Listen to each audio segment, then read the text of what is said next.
მომდელი ეთერი მინდა დავიწყო სტუმრის მოწვევით, თუმცა თქვენთვის შეიძლება იყოს კარგად ცნობილი სამოქალაქო აქტივისტია, ღირსეული საქართველოს მოქალაქეა ირაკლი მილაძე და დღევანდელ ეთერში მე მინდა შევეხო ძალიან მძიმე თემას საქართველოში, იმიტომ ჩვენი მოქალაქეების ბედი ამ ხელისუფლების ხელში იმგენში და ხო დამძიმებული იყო, მაგრამ ესენი ახალ მანქანებს იგონებენ თუ როგორ გააუბედურონ ქვეყნის მოქალაქეები და როგორ გაახორონ საკუთარი ჯიბეები და ამისთვის იცით რა ევროპისკენ მიისწრაფიან რო გითხოთ და სინამდვილეში ისეთ რაღაცას ჩადიან და აკეთებენ არც ერთი ევროპული სახელმწიფოს ბნელ იდეაშიც და ბნელ აზრშიც ესეთი დანაშაული არ იქნება მაგალითად მისაღები და ცხადი. გამარჯობა ირაკლი, მოგესალმები. შემომიერთეთ თუ შეგიძლია აი მიგიღებ აი აქ გაუმარჯოს. ხო, აი აქაც შემოვიდი. სულ რამოდენიმე წამი მინდა რომ დავადასტურო შენი მიღება. კი ბატონო. აი მე მგონი მიგიღე იქაც ხო, უბრალოდ ხამე ვიდეოს ჩავთავ იქაც და ხო.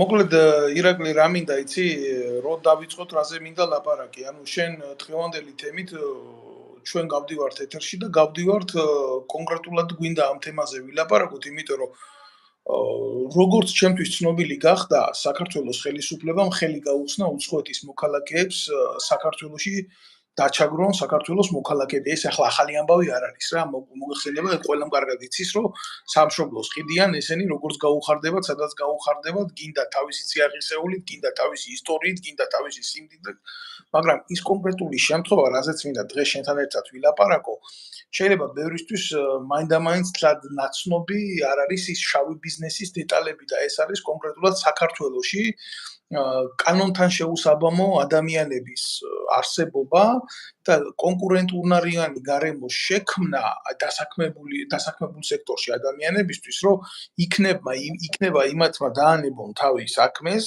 მოწყდნენ ყველანაირ რესურსს საქართველოში და წავიდნენ და მათი ადგილი კიდე დაიმკვიდროს იმ ადამიანებმა, ვისთანაც ქართულ ოცნებას გარიგება.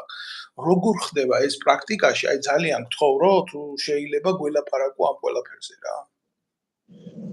მოკლედ მე პირადად 5 წელია უკვე მიტანის იმაში ვარ სერვისში, სადაც ხედავ რა მდგომარეობაა ქალაქში. ქართველები რამდენად არიან მონდომებულები ამ სფეროში დაიწყონ მუშაობა და ასევე უცხოელები. ბოლო 2 წელიწადია, რაც უცხოელების დასაქმების ტენდენცია შეინიშნება და რატო? ეხლა ამას თავიდან ბოლომდე ავხსნი. ზუსტად 2 წლის წინ მაბატი არ დატოვო საუბარი. ანუ პირდაპირ რო ვთქვა, უბრალოდ გლოვოს თანამშრომელი ხარ, ხო? ხო, გლოვოში ვმუშაობ რა. ხო, და 2 წლის წინ ვოლტში იყო ძალიან დიდი გაფიცვა, რომელმაც ძალიან დიდი მასშტაბური სახე მიიღო და დაახლოებით 9 დღე იყო ეს გაფიცვა. კომპანიამ ძალიან დიდი ზარალი მიიღო აი ამ პირობებში და ის მოთხოვნა რაც იყო, აი მაგალითად რო იცოდეს საზოგადოებამ ბევრმა არ იცის ის, რომ მაგალითად, როდესაც კურიერს იძახებენ და მიაქვთ რაღაცა გარკვეული სახის პროდუქტი, მაგ შემთხვევაში კურიერს ანაზღაურება აქვს განვლილი კილომეტრებიდან გამომდინარე. მაგალითად, ვოლტში არის ასე, ნებისმიერი შეკვეთა, რომელიც შემოსდის კურიერს, მინიმუმ არის დაწესებული საბაზისო ტარიფი 3 ლარი. და მაგის შემდეგ უკვე ემატება 50 თეთრი ყველა განვლილ კილომეტრზე. კურიერების მოთხოვნა იყო, რომ საბაზისო ტარიფი გამხდარიყო 3.5 და განვლილი კილომეტრი ყოფილიყო 70 თეთრი. რაზეც კომპანიამ თავი გაიგიჟა და ჩვენ არ შეგვიძლიაო ამის მომატებაო და შანსი არ არისო. ამის გამო უამრავი ადამიანი გაყარეს კომპანიიდან და შემდეგ სახალხო დამცველამდე მივიდა საქმე, რაც სახალხო დამცველი როგორი ყავს, ყველამ ძალიან კარგად იცის, თვითონ არის დასაცავი, არათუ ჩვენ ვართ მისგან დასაცავები და მოკლედ ამას არანაირი რეაგირება რეალურად არც მოხდა. ამის შემდეგ ეს დაბლოკილი კურიერები სხვადასხვა კომპანიებში გადავიდნენ, დაიწყეს მუშაობა, ზოგი სხვა ადამიანის აპლიკაციით მუშაობდა და ნახე რა ხდება, ტენდენცია მიდის შავკანიანების აყვანა სამსახურში, ინდოელების აყვანა სამსახურში, პაკისტანელების და ასევე მინდა შევახსენო ჩვენს მაყურებელს, რომ პაკისტანთან უვიზო მიმოსვლა დააწესა საქართველოს ხელისუფლებამ და ძალიან აღნიშნეს, რომ პაკისტანთან დამყარდა უვიზო მიმოსვლა და მე ჩავიხედე ინტერნეტში და ვნახე პაკისტანის მაცხოვრებლების რაოდენობა ზუსტად რომ თქვა არის 251 მილიონი. თან ყველამ კარგად იცის როგორი ტერორისტული სახელმწიფოა. რა კულტურული, ეკონომიკური კავშირი შეიძლება დამყარდეს პაკისტანსა და საქართველოს შორის თუ არა ის რომ არალეგალებით გაივსება ჩვენი ქვეყანა. ამას გარდა ბოლო 1 წელიწადში შეინიშნება შუა აზიიდან თურქმენების, უზბეკების, ტაჯიკების მასობრივი შემოსვლა.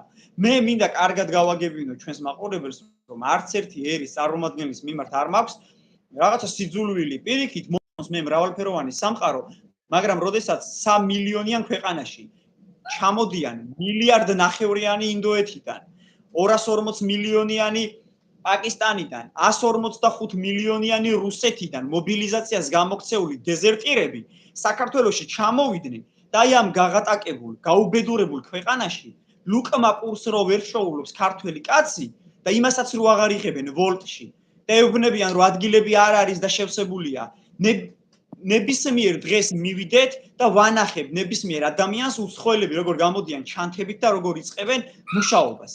აი ასეთ პირობებში გვიწევს ცხოვრება და მე ამას არ ვფიქრობ რომ ეს არის მაგალითად რაღაცა ვოლტის შიდა პოლიტიკა, ეს არის სახელმწიფო პოლიტიკა და თუ გავითვალისწინებთ იმას რომ ქართული ოცნების მაღალი თანამდებობის პირია ვოლტის მთავარი მენეჯერი ვინც არის ქალბატონი არ მახსოვს სახელი და გვარი დიდათ არც არის დასამახსოვრებელი მაგისთან ადამიანები აი ეს ადამიანი პირდაპირ კავშირშია ქართულ ოცნებასთან და ტარიფებს დააკლეს ის რასაც აპროტესტებდნენ კურიერები მაგას დააკლეს უცხოელები არიან შემოსულები ძალიან დიდი რაოდენობით და 50-50-ია უკვე მათი რიცხვი რასაც გირჩი ამბობდა რომ თუ კი ჩვენს ქვეყანაში 50-50-ზე იქნება ქართველებისა და უცხოელების რაოდენობა ეს ძალიან კარგია აი ასეთი პოლიტიკა არის და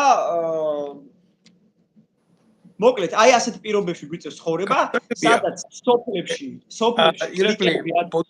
ბოდიშ გიხდი ერთი წუთი პარალელურად შეგეკითხები საზოგადოებისთვის რომ ფილტრირებული იყოს რას ვეხებით და რანაირად ვეხებით პირველ რიგში მინდა ვთქვა რომ მეც შენ იცი რომ მე ემიგრანტი ვარ და მე მულტიკულტურულ სამყაროში მომწია ცხოვრებამ და თავის გატანამ და შრომამ იცი ეს და აბსოლუტურად შენ ნათქვამს არ ვემიჯნები უბრალოდ ჩვენ რო დაგვაბრალებენ ახლა ვიღაცის სიძულვილს აი მაგას ვემიჯნები ზუსტად მაგრამ მე მინდა ესეთი კითხვა დავსვა იმ ხალხს რომელიც შენთან მუშაობს შრომის უფლება აქვს და ცხოვრების უფლება აქვს საქართველოში სამთვიანი ვიზით შემოდიან კონკრეტულად პაკისტანელები არა პაკისტანთან მე მგონი უფრო ნაკლები ის გვაქვს რა ვთქვი ტურისტული მიმოსვლა ჯერ ქართველს რა ჯანდაბა უნდა პაკისტანში რა უნდა მოინახულოს ამ ტერორისტების ქვეყანაში მერე კიდე პაკისტანელი რომ შემოვიდა ერთი თვით ფული რომ უნდა დაეხარჯა რომ უნდა დაეთვალიერებინა სამი თვე კი არა სამი თვის მერე რატო ტოვებ ან თურქმენებს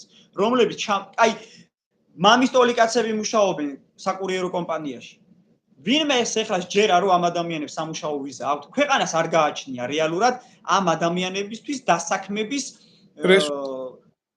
პოლიტიკა არ არის დასაქმების რა რეალურად არ არსებობს ტურისტულად შემოსულები არიან ზოგი სხვისი აკაუნთით მუშაობს ზოგი თვითონ არის გაფორმებული და მე მიკვირს ვოლტს რანაირად აქვს აი ამ პირობებში უფლება იმისა რომ დაასაქმონ ეს ადამიანები არა ეხლა ვიცი რასაც შენ ლაპარაკობ ეს არის სისხლის სამართლის დანაშაული დავიწყოთ იქედან რომ თუნდაც საქართველოს კანონმდებლობით აუცილებელია გქონდეს ცხოვრების და მუშაობის უფლება ესეც არ არის მართლა რა არ წერია და არ იცის არა ყველაფერი კარგად იცის არსებობს საემიგრაციო პოლიცია შენ კარგად იცი და ნებისმიერი ვალდებულია განახორციელოს მაგრამ არის მეორე ვარიანტი გესმით მე გეტყვით ეხლა თქვენ ეს დაახლოებით როგორ ხდება საფრანგეთში აი ამდენი წელია ემიგრანტი ვარ და იყო თავიდან პროცესები როდესაც ადმინისტრაციულად ველოდებოდი გადაწყვეტილებას ჩემი სტატუსის შესახებ და ნამდვილად გეუბნები მით უმეტეს ევროპაში როდესაც არა გაქვს ოჯახს ისეთი შემოსავალი ყველანაირად ფიქრობ კაცი იმაზე დასაქმებაზე საფრანგეთის სახელმწიფო ემიჯნება არალეგალურ მუშაობას. იცი რისთვის რა მოტივით ემიჯნება, რომ ადამიანის უფლებები იყოს დაცული მაღალ ხარისხში. პირველ რიგში რომ მოხდეს პრევენცია, რომ აი მონობა არ იყოს საზოგადოების. მნიშვნელობა არა აქვს რასის გაწუნოების შედავას. ახლა შენ ძალიან საინტერესო რაღაცა თქვი, ადამიანები სხვისი სახელით მუშაობენ სხვისი საბუთი. ეს არის უკვე საკუთრის სამართლის მაგრამ მე მიჩნდება პირდაპირ გეტყვი იმის განცდა, რომ ეს არის ძალიან ძიმე ბიზნესი, ძალიან მაგ მეორე აუცი, რომ პირდაპირ ეთერში ჩვენ მახსოვს.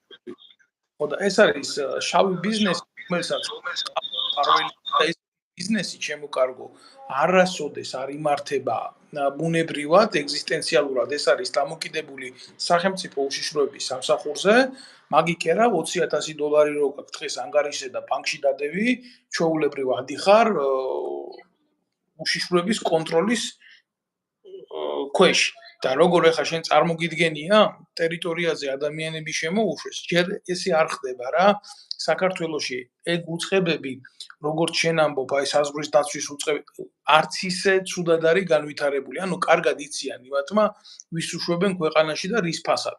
მინიმუმ ეს იმიტომ კეთდება, რომ ბიძინა ივანიშვილის უსაფრთხოება იყოს დაცული, განსაკუთრებით ახლა, როდესაც დაანონსდა ივანიშვილზე ტერორისტული რაღაცა აქტი თუ თავდასხმაც ეს განახორციელეს თუ დაწყებულია გამოძიება სახელმწიფო გადატრიალებით. ანუ რისი თქმა მინდა, იცი, მე ამ დეტალს ცალკე შევეხები. აქ რომ არ იყოს კონკრეტული ფინანსური ინტერესი ქართული ოცნების და შენ კარგად ახსენი, ეხლა რაც უნდა რა ვიცი, რა რისით ის უნდა ამას დეფინიცია ქართული ოცნების ერთ-ერთი წევრის ყოფილა ეს ბიზნესი. ამას არ უნდა ლაპარაკი, რაც ხდებოდა ნაცების დროს, ყუბში აყვანილი ხდება კოცების დროს და ხდება უფრო მძაფრად და უფრო მარგინალურად, ვიდრე ეს შეიძლება ნაცებს ეკეთებია. ამას გეუბნები რა, ახლა ერთი რაღაცა დარჩათ, მხოლოდ დაგირეკონ შენ და გაიძულონ იმაში ნოტარიუსში მისვლა, რომ სახლი გადააფორმო რომელიმე კოცის სახელზე. თორა მეტი აღარაფერი აღარ დარჩა ამ რეჟიმს და იმგვანოს იმ რეჟიმს. ძალიან დიდი გული მტკივა. მე მაგალითად ხო აი ევროპაში მაცხოვრებელი ადამიანი ვარ. არასოდეს გამიბედია, როდესაც გავეცანი აქ კანონს მიღმა რამე მეკეთებია ამ სახელმწიფოში. იმიტომ კი არა რომ თქვათ და მე ამას ვერ შევძლებდი, იმიტომ რომ ეს სახელმწიფო მე ყველაფერს მაძლევდა იმისთვის, რომ კანონი არ დამერღვია. და განვითარებულ სახელმწიფოსა და განუვითარებელ სახელმწიფოს შორის ყოველთვის არის ესეთი დიდი დისბალანსი. როგორ შემოუშვი ადამიანი სახელმწიფოში, პასუხისმგებელიც კი არავინ არ არის იმაზე, ვინ არის, უშიშროების სამსახურებმა არ შეისწავლა ეს ადამიანი ვინ არის, დაერყვა მას ქვეყანაში ყოფნის დრო და შენ უფლებას აძლევ ისეთ პატარა მონაკვეთში, რომელიც ოკუპირებულია ორი მიმართულებით, ყავდეს არალეგალური პერსონები და რას ხარშავ შენ სახელმწიფოში უშიშროების სამინისტროს ვეკითხები. მე ძალიან სერიოზულად მაწუხებს ეს ამბავი, იმიტომ ნებისმიერი სამსახური არ მნიშვნელობა არ აქვს ამას, იქნება პაკისტანი, ინდუეთი, რუსეთი, კიდევ ერთხელ ვიმეორებ, არ აქვს მნიშვნელობა. დაზვერვის სამსახურები მხოლოდ და ესეთი საჯარო ინფორმაციის შეკრებით და შენახვით არ არიან დაკავებულები. მათი პირდაპირი ამოცანა არის საჭიროების შემთხვევაში მოაწყოს დესტრუქცია. თუ რა თქმა უნდა, ამის ინტერესები იქნება და ჩვენ ახლა საუბარი გვაქვს ისეთ სახელმწიფოებზე, რომელიც შუააზიური მიმართულების კი არა, იმენა აზიური სახელმწიფოებია და შენ კარგად აღნიშნე რა, ტერორიზმის აქტივობა იმ ქვეყნებში არის ძალიან სერიოზულად დეფინიცირებული. და მსოფლიო უსაფრთხოებას, გლობალურ უსაფრთხოებას ვერ გაურკვევია ხანდახან იქედან წამოსული ტოლვილები ვინ იყვნენ, რა იყვნენ, როგორები იყვნენ. ნებისმიერ შემთხვევაში ევროპაში რო ესეთი ხალხი ხდება, დეტალურად ხდება ამ პიროვნებების შესწავლა და ფარდის უკან ვინ მუშაობს ამ ხალხზე და ვინ აგებს პასუხს მათ უსაფრთხოებაზე, შენ არ დაგავიწყდეს ეს ევროპა არ არის 3 მილიონიანი ქალაქებია აქ მარტო და ჩვენ 3 მილიონიანი მოსახლეობა ვართ. კიდევ ერთხელ მინდა დავსვა უშიშროების სამინისტროში ესეთი შეკითხვები, ვინ ფარველობს ამ ბიზნესს, შავ ბიზნესს. ეს არის შავი ფული. ეს არ არის ვიღაცა მარტო გლოუს დირექტორის ჯიბეში წასული ფული, ის ფული არის გატეხილი ფული და ეს ფული ხმარდება, რა თქმა უნდა, არჩევნებს, ხმარდება ნარკოტიკების ბიზნესს და ასე შემდეგ და ასე შემდეგ. ირაკლი გთხოვ აუწიე ხმა შენი ხმა არ მესმის. შენი ხმა არ მესმის. იმაზე არ არის მეთქი, გლოვოზე არ არის საუბარი. ეს არის ვოლტზე, რომელმაც მიიღო ესეთი გადაწყვეტილება, რომ დაასაქმოს მეტი უცხოელი და რას ემსახურება, რომ ბოდიშვიხდია გლოვო ვოლტი მე შემეშალა შეიძლება ამერია, იმიტომ რომ მე როგორც ვიცი ერთი ფირმები არიან, რომლებიც ოპერირებენ ამ ბიზნესში, ხო? ვოლტზე არა. გლოვო არის ესპანური კომპანია, ვოლტი არის შვედური თუ ფინური და ვოლტმა ეს ყველაფერი გააკეთა, იმიტომ რომ დასაჯა კურიერები და დააწყებინა უცხოელებს მუშაობა და საპრევენციო ზომები მიიღო, რომ თუ კი მომავალში ვინმე გადაწყვეტს გაფიცვას, აგერ 50% უცხოელები ყავს უკვე და რეზერვშიც ძალიან ბევრი ყავს ჩაყენებული, რომ შენ თუ გაიფიცე, იმას დააწყებინებს მუშაობას. ეგ ერთი, მეორე ის, რომ თვითონ თურქმენმა თქვა, ვიღაც დამსაქმებელი ყავთ, რომელიც ძალიან არის ვიღაცასთან ეტყობა დაახლოებული პირი, რომელმაც კარგად იცის რა უნდა აკეთოს, მანქანით მოყავს ეს ადამიანები, გოგოებს ყოველდღე ვხედავ, რომლებიც ფეხით მოსიარულე კურიერები არიან, თურქმენი გოგოები, რომლებიც მანქანებით მოყავთ ვაკეში, ჩამოსხავს სხვადასხვა ლოკაციაზე და ისინი მუშაობენ. ჩვეულებრივი ტრაფიკინგის მსხვერპლიც არიან ეს ადამიანები. ბინებში ფულს ახდევინებენ, რა თქმა უნდა, თვითონ ქირაობენ ამ ბინებს, ასევე ზოგზე ველოსიპედს აქირავებენ, ზოგზე სკუტერებს აქირავებენ და ვიღაცასთან მიდის წილი.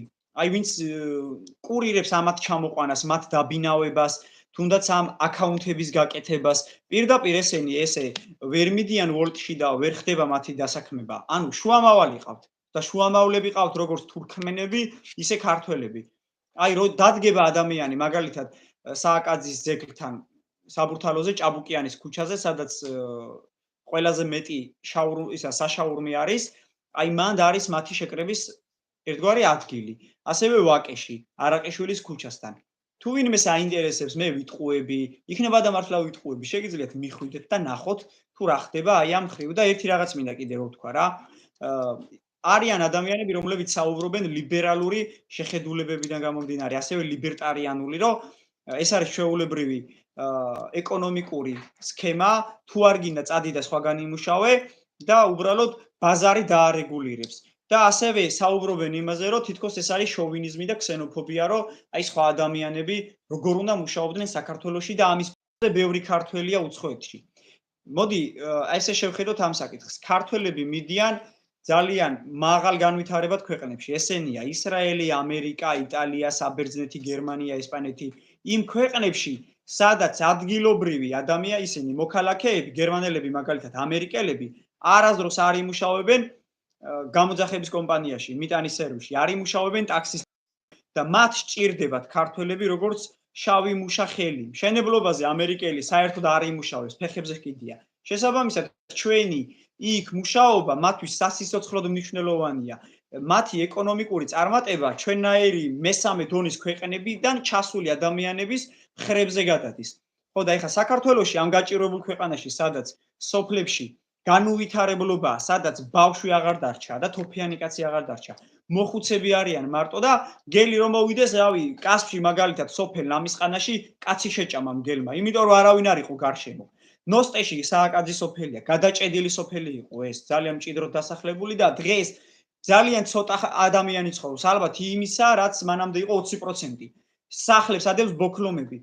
მამაკაცები პოლონეთში ტაქსაობენ, ქალები იტალიაში და საბერძნეთში მომლელებად მუშაობენ და მოხუცების ამარა გახდა ჩვენი სოფლები და კიდე ვინც ვერ მიდის ქვეყანაში და უკვე ჩემოდანზე ზის, ეგენის თბილისში არიან ჩამოსულები და ამის ფონზე, როდესაც ჩემს ქვეყანაში ქართველი იჩაგრება სოციალურად, ეკონომიკურად, ეროვნების მხრივ, რავი, ყველანაირად ოკუპაცია გვჭამს. აი ბოლო-ბოლო, კაი, ყველაფერი გავიგე. რუსებს რაც ჩემი ფეხები უნდათ საქართველოში, რომლებიც არიან დეზერტირები, გამოიქცნენ პუტინს, იქ არ ებრძოლებიან და ჩემს ქვეყანაში თითქოს აქციებზე მოდიან და აქედან ებრძვიან. საერთოდ არ მჭირდება, მე არც თანამებრძოლაში მჭირდება ეგ ადამიანები. მით უმეტეს არ მჭირდება სამსახურში, სადაც მეცილებიან მე და კონკურენციას ვერ უწევ. იმიტომ რომ თურქმენი რო ჩამოვიდა საქართველოში სამუშაოდ და ინდოელი წარმოიდგინე როგორ უჭირს რომ საქართველოში ჩამოვიდა. ის სამლარიან შეკვეთებს ისე დაატარებს როგორც არაფერი და არ მიღირს მე სამლარიან შეკვეთის ტარება და რატო არ მიღირს იცი? მესმის. მოდი რა იცი შენ ძალიან ისეთ თემას შეეხე რა, აი 70 თეთრი კილომეტრზე. მოდი რა, აი ძალიან უხეშად, ეხლა მე ამ წუთას კურსისთვის არ ჩამიხედვია, მაგრამ ნუ 1.5-ზე მაინც იქნება, ხო, ევრო ყველაზე მცირე რო ავიღოთ, ხო? ანუ 70 ცენტი, 70 თეთრი რამდენი ცენტი გამოვა დაახლოებით. დაახლოებით. 33. ასა 30 ცენტი. 30 ცენტის ცენტზე არის ლაპარაკი და 30 ცენტზე ლაპარაკობენ და ქართულ ოცნებას მინდა ვიმართო რა, შრომის უფლებებზე არის ლაპარაკი. ტაქსმა რო გაგიყვანოს სადგურიდან ნებისმიერ ლოკაციაზე, ხო? შეიძლება საფრანგეთში ისე გადაიხადო 70-100 евро ვითომ არაფერი რა. და დამიჯერე რა, შეიძლება ეს მანძილი საერთოდ არ იყოს 5 კილომეტრს ზევით. აი, ამას ქვია შრომის უფლებები. და ეს უნდა აკონტროლოს სახალხო დამცველი. მე ვიცი ახლა რა კატეგორიაა სახალხო დამცველი, ალეკო ელისაშვილის თანაპარტიელი, რომელთანაც ალეკო ელისაშვილმა პირველად ის გააკეთა, რომ მისი დიშვილი მიიყვანა და დაასაქმა. ყველა მიცის ეს სანამდე ჩვენ არ ჩავერთეთ აქედან მის კრიტიკაში, სანამდე მე და თქვენ შორის არაერთხელ გახდა ეს კრიტიკის ობიექტი, მანამდე არ დააწერია განცხადება და არ წამოიყვანა იმ სახალხო დამცველის ოფისიდან. ჩვენ საზოგადოებამ ნახა რა, ყველა ვინ როგორ აზროვნებს სახელმწიფოებრივად, მაგრამ აი ეს იოსელიანი, თქვენ იცით თუ არა, მე ეს ნამდვილად არ მომეხსენება, მაგრამ ცხეთაში არის ესეთი სოფელი მისაქციელში.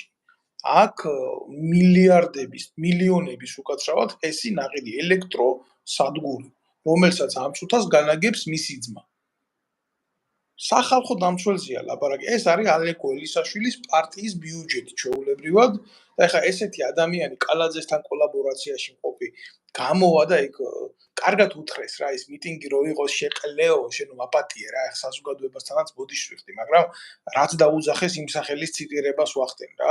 შენი ხალხი რო ამ სიტყვებით მოგმართავს, რა განცდა უნდა გქონდეს, იქ ჩავიდა და ვითომ დიდი ის იყო რა ქვია ლუციუს კორნელიუს სციპიონი აქ ხელი აწია და მე აქა ვარ თქვენს გვერდით და ესეთი სიტყვა დაუბრუნეს საზოგადოებამ მაგას და ეხა უბრალოდ რა არის იცი ინსტიტუციონალური რღვევა არის როდესაც აი შენ ეხა ესეთ რაღაცებს ასახელებ რა მაგათ აყავთ პრესსამსახური პრესსამსახურის ვალდებულებაში შედის ნებისმიერი პრესსამსახურის ვალდებულებაში შედის აუცილებლად შეამოწმოს ყველა ფაქტი, რაც ეხება მის სამსახურის პროფილს, იქნება ეს ციხეები, იქნება ეს სამსახურში შრომითი უფლებები, იქნება ნებისმიერი შემთხვევა და უნდა დაინტერესდეს კონკრეტული განყოფილება და აიყვანოს. ამაში იღებს ის ხელს, ამიტომ აქვს მას სახელმწიფო ლეგიტიმაცია თუ არა, იმიტომ კი არა ალეკო ელისაშვილის პარტიელი როა კაცო.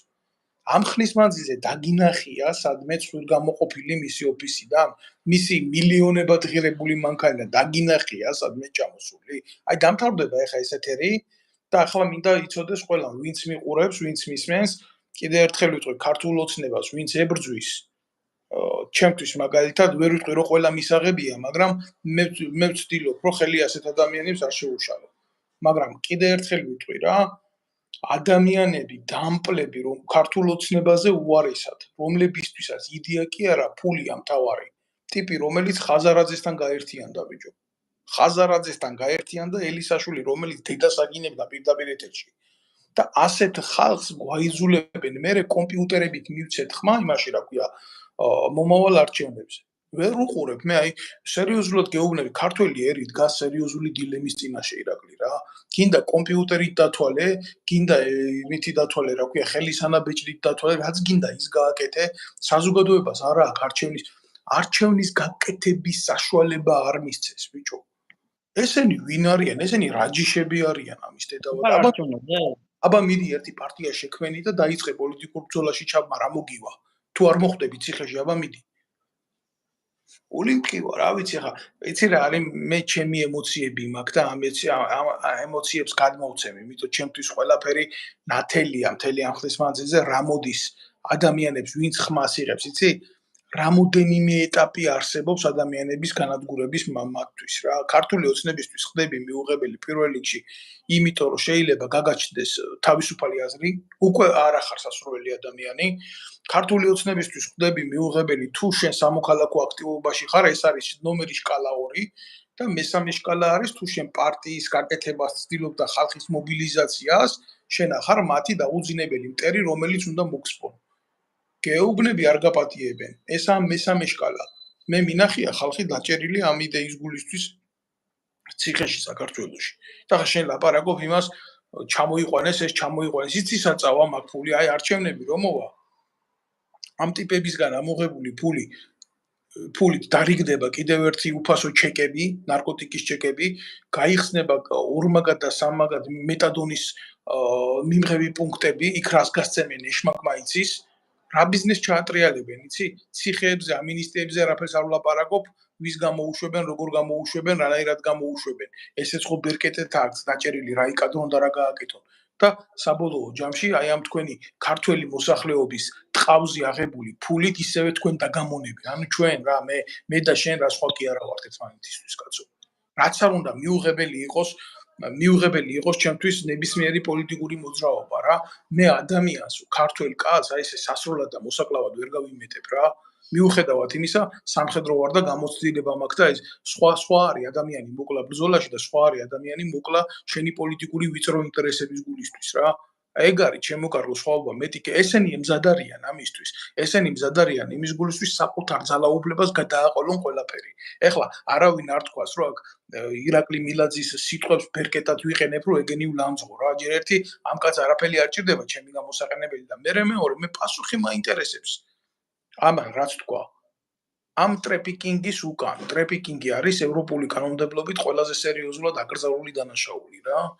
ვინ დგას ამ სქემის უკან ვეკითხები სახელმწიფო უშიშროებას და სად მიდის ის ფული და რამდენია 52 მილიარდი ლარი ირეცხება ბიძინა ივანიშვილის მიერ. ეს დათვლილი აქვს უკვე პროფესიონალთა ჯგუფს. და რამდენი მილიონი ლარი ირეცხება ამ საქმეში. გააგრძელი ირაკლი.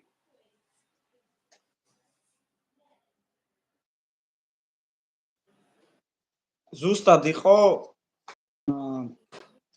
3-4 დღის წინ ღრმაღელის მეტროსთან ქსნის ქუჩაზე გზა რომ ჩადის სანაპიროსკენ, აი მან 10 საათზე ზუსტად ჩავიარე და მან არის მეტადონის ოფისი. რიგი იყო იცი რამხელა? იფიქრებდი რომ 90-იანებია და პურის რიგში დგას ხალხი. და მოპირდაპირე მხარეს არის სახაჭაპურე და ერთი კაცი არისო იქ. რომ ხაჭაპური ეყიდათ. აი მეტადონზე შესვეს ხალხი, როგორც წეგან საუბრობდი, მაგის გარდა კიდე ძალიან ბევრი პროგრამა აქვთ. ნაციონალების დროს რა გქონდათ კაცო, რა პროპაგანდა, რის ხალხის დადებილება. მაშინ ყველას ერთიანად ხარშავდნენ ერთ იმაში, რა ქვია, ქვაბში, ნორმალური, არანორმალური ერთად იყო დაჭერილი. ეხლა აქვთ ჩვეულებრივი რო დავარქვათ აი ესე გრუპები, ჯგუფები, სადაც ყველანაირი ტიპაჟის ადამიანი ყავთ, დავერბოკებული, ესე რომ ვთქვათ. ხელით უკავიათ, მეტადონჩიკები, ამათმა რომ მეტადონი ვერ მიიღონ ეხლა, ხო წარმოგიდგენია რა მოხდება, არა? დაჯერებული აქვთ ფსიქოლოგიურად, რომ მეტადონი, მათი გადარჩენა. ალკე ნარკომანები, რომლებსაც წამალი რო შემოდის ქვეყანაში რა, ვინმეს გონია რომ საზღვარზე წამალი ისე შემოდის, რომ მართლა არიციან და ვიღაცას შემოაქვს ბარი გას, თვითონ შემოაქვს და თვითონ ანაწილებენ მერე იმ ადამიანებზე, რომლებიც უკვე ჩვენი ერის განადგურებას უნდებიან. მაგის გარდა კიდე თამაშზე დამოკიდებული ადამიანები. გამოხვალ კაზინოდან და პირდაპირ ლომბარდია. ვისია ეს ლომბარდი? ლომბარდის გვერდზე მიკროსაფინანსო ორგანიზაცია, ცოტას თუ გაიული ბანკია. მერე კიდე ყველა კორპუსის ძირში აფთიაქებია, ფსიქოტროპულები. ხალხი, ვისაც იმის ტრაკი არ აქვს, რომ ვენაში წამალი გაუშვას, ფსიქოტროპულ წამლებზე ზის. და იმებით კაიფობენ და რავი, პატრონი აღარ ყავთ მაგ ადამიანებს. ხალხი გალოთებულია. ვისაც მართლა შრომა შეუძლია და აზროვნება აქვს, ისინი საზღვარგარეთ არიან წასულები, იმიტომ რომ ვერ უძლებენ ამ ყველაფერს. და აგერ არჩევნებს ველოდებით. და ეს არჩევნები გადაწყვეტს იმას, მე აქ დავრჩები თუ საზღვარგარეთსა. როგორ უნდა განვითარდი აქ, როდესაც ხედავ ქართველზე მეტი ჩემს სამსახურში უცხოელია და ამას პოლიტიკური სარჩული აქვს, იმიტომ რომ მე თუ ვერ განვითარდი და კონკურენცია ვერ გავუწიე ამ ადამიანებს, ავდგები და წავალ ქვეყნიდან და უფრო ადვილად მართავს ივანიშვილის რეჟიმი ამ ქვეყანას. აი ეს არის ქართული რეალობა, სადაც ყოველდღიურად ადამიანები იჩაგრებიან. და მე ვიღაც სულელი ხმობა და ოდის გიხდი ისო რა სიტყვა არ დატოვო რა. ყველას მინდა მოუწოდო, ვინც უყურებს ამ ლაივს ეხლა, ვინც მოგვიანებით უყურებს, ბევრი მწერენ, რომ ჩამრთეო და ყველას დიდი პატივისცემით, მაგრამ დღეს არის ეს პერსონალური თემა და ამ თემას უნდა მიყვე ამომწურავად. ეხლა ჩვენ გვიყურებს სახელმწიფო უშიშროების სამსახური, დეტალურად ვიცი რომ გვიყურებს. დღის უпростоრად გამთენიამდე უკვე პატაკით ექნება მოხსენებული ეს საუბარი ზემდგომს, რას ვლაპარაკობთ ჩვენ მაგაზე. და მათ ბიზნესებს რო ვეხებით, ზუსტად მაგითო თუ არა, იმიტომ კი არა რომ მე და შენ ვლაპარაკობთ.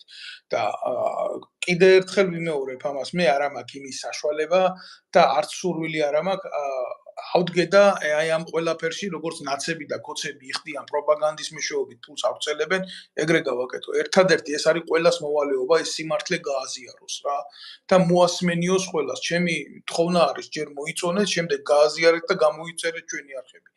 ჩემი თხოვნა არის ეს მეც მე არაფერს არ გთხოვთ, რა თქმა უნდა, ვინც უყურებს ამ სიმართლეს თუ არა, ვინც ბრმა არის და ვისაც არ შეუძლია აღიქვას ეს რეალობა, დაიჯეროს და იცხოვროს ხან იმედის და ხან მთავარის და ხან რუსთავიორის იდეაში რა. ამ ხალხს რეალურად ხო არც ყველაზე დამწუხარო რა არის, არც ერთ იდეას არ წარმოადგენენ ეგენი რა. მაშოვია ფული, ამ ხალხს ქვია ეს მეტი არაფერი რა ჩემოწმო. ეხლა რა არის იცი? ლაპარაკობ შენ და გისმენ და ჯანსაღი კაცი ხარ, ყველაზე მეტად გული რაზე მტკივა, იცი? აი იმაზეც დავხუჭავ თვალს, რომ იქ ავი შავი ყველგან ხდება პატარ-პატარა, მაგრამ აი ახლა ამბობ ახალგაზრდა კაცი, ახალ დაოჯახებული ადამიანი ხარ საქართველოში, ხო? რომელსაც სახელმწიფო უნდა ეხმარებოდეს იმისთვის, რომ ცხოვრებაში მომავალი კონდეს მის ტერიტორიაზე, გააღვიოს ცხოვრება და არ დაიკარგოს ეს გენი და არ დაიკარგოს ეს სისხლი და მის მაგივრად სხვა არ მოვიდეს და არ დაესახლოს რა. აი ესეთი შეგრძნება სახელმწიფოს უნდა კონდეს თავის ტაქტიკაში და სტრატეგიაში. არც ტაქტიკა, არც სტრატეგია, არაფერი ამ ხალხს არ გააჩნია და შენაირი ადამიანი ამბობს, მეც უნდა ავდგე და უნდა წავიდე, ამაზეა დამოკიდებული ჩემი ყოფნა არ ყოფნის ბედის სამშობლოში. ჩემთვის ეს არის ტყვია გულში. პირდაპირ გეტყვი, რუს ხო 2008-ში ასეთი მწარე ტყვია ჩვენთვის არ უსროლია რა. ოღონ ამას მართლა გეუბნები. გულახდილად გეუბნები. ნებისმიერი მოწინააღმდეგის ტყვია, რომელიც მხოლოდ და მხოლოდ ფიზიოლოგიურად კლავს, ის არის მეტი არაფერი, რომ ფიზიოლოგიურად კლავს. ესენი კლავენ კულტურულად, მორალურად, გენეტიკურად და იდეურად. ამაზე დიდი გამანადგურებელი მომენტი რაც შეიძლება მე დამენახა ვიღაცა ერთმა კოცმა მითხრა რა ადრე მაგ საქართველოში რო ვიყავი რომ შენო ჩვენი ლანძღვაო კარგად გამოგდისო ბიჭო ესე იგი რა არის ძმაო აი არ ვიცი რა ვერაფერს ვერ გეტყვი მე შემიძლია ერთი რაღაცა ვთქვა ამგენსაც კარგად გამოდით სამშობლოს ღალატი თუ შეიძლება რამეს ამას კარგად გამოსვლა უწოდო რა ოღონ მართლა გეუბნები რა მე არ მეგულება სადმე დედამიწის სუგზე ასეთი შეგნებული და შეუგნებელი მოღალატეები რომელიც დღეს ქართულ ოცნებაში ზიან რა წამოვედი საფრანგეთში იძულებული გამხადეს რა და სამწუხაროდ გულახდილად გეტყვი ახლა მაკრო ვიყავი ესეთი წარმოდგენა არ მქონდა მე დემოკრატიულ სისტემაზე კი ვიცოდი ეს რა იყო როგორ იყო რანაირად იყო მაგრამ არ დავიჩენებ ირაკლი რა არ დავიჩენებ ახლა მაგ ნაციონალური მოძრაობის ვირიშვილები რო ყვირიან ჩვენ დემოკრატია გვინდა ჩვენ ეს გვინდა ჩვენ ის გვინდა ასე გვინდა ისე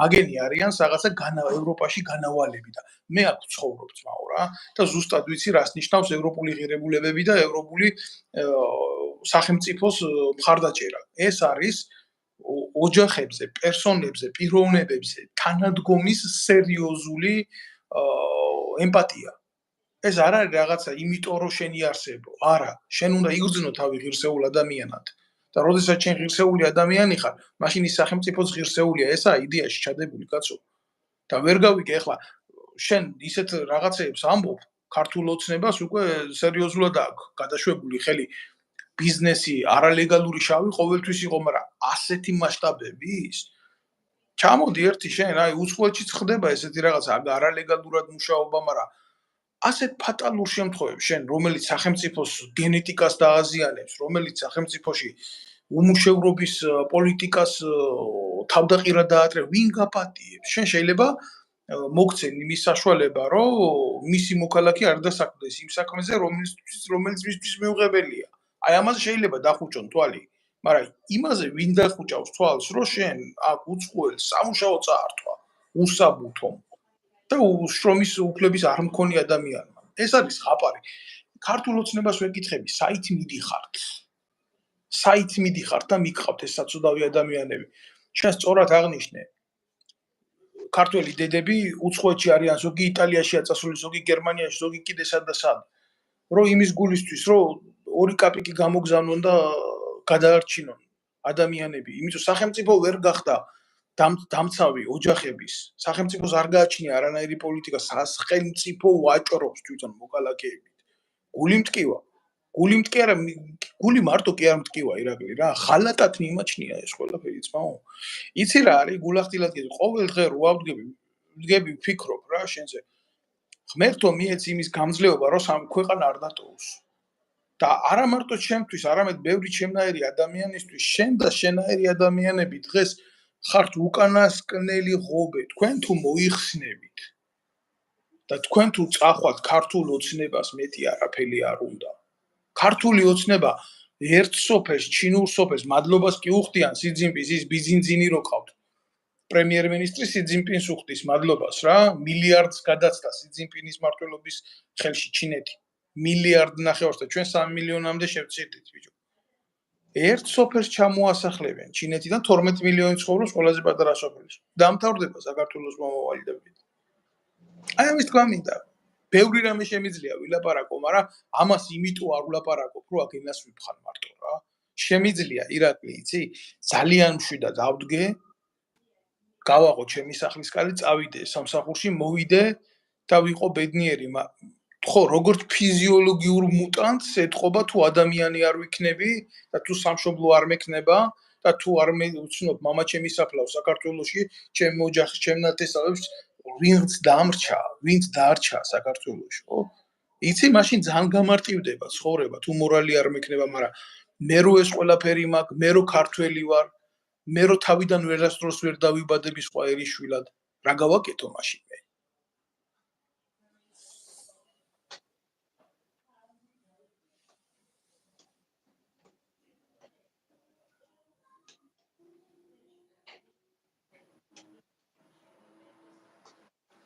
ისმის ხო?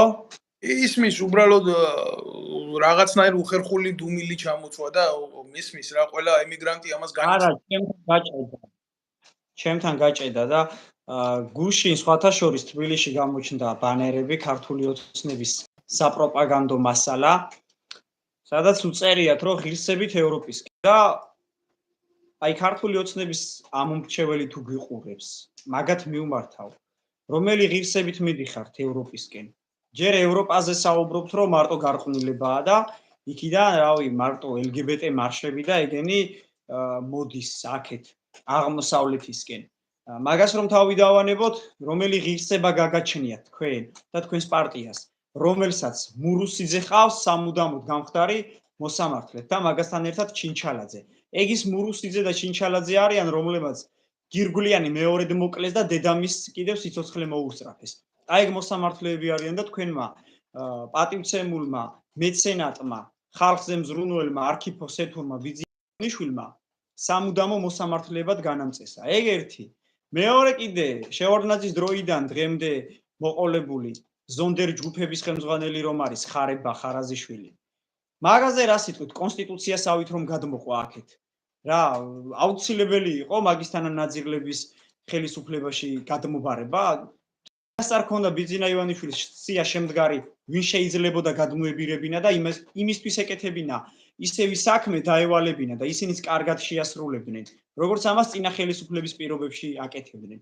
მე შემიძლია კონკრეტულად კასპის საკრებულოს მაგალითზე ვისაუბრო და ასევე კასპის მერიაზე. კასპის დღევანდელი მერი არის 2006 წელს დაჭერილი კასპელებისთვის ფულის მოპარვის გამო. მაშინაც კასპის პირველი პირი იყო.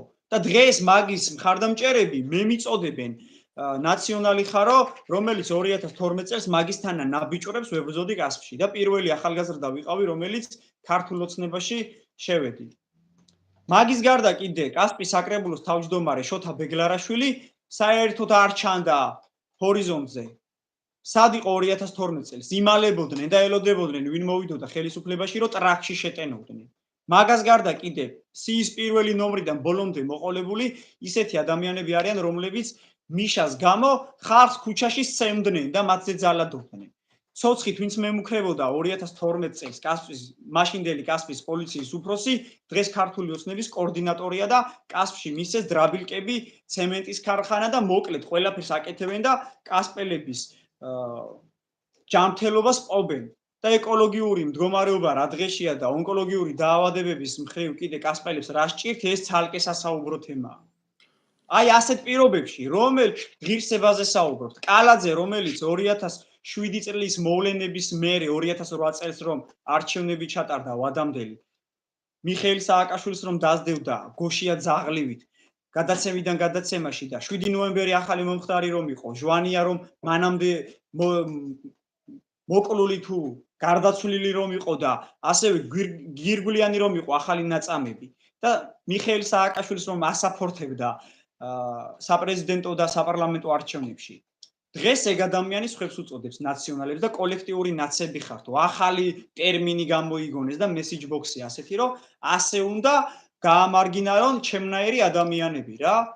ან ივანიშვილი რომ 2012 წელს ამბობდა რომ ჩვენ თანაცხოვრება ერთად უნდა მოგვეხდინა LGBT საზოგადოებასთან და ქართველი ხალხი ამას ნელ-ნელა შეეჩვეოდა და ისინი ჩვეულებრივი ადამიანები იყვნენ.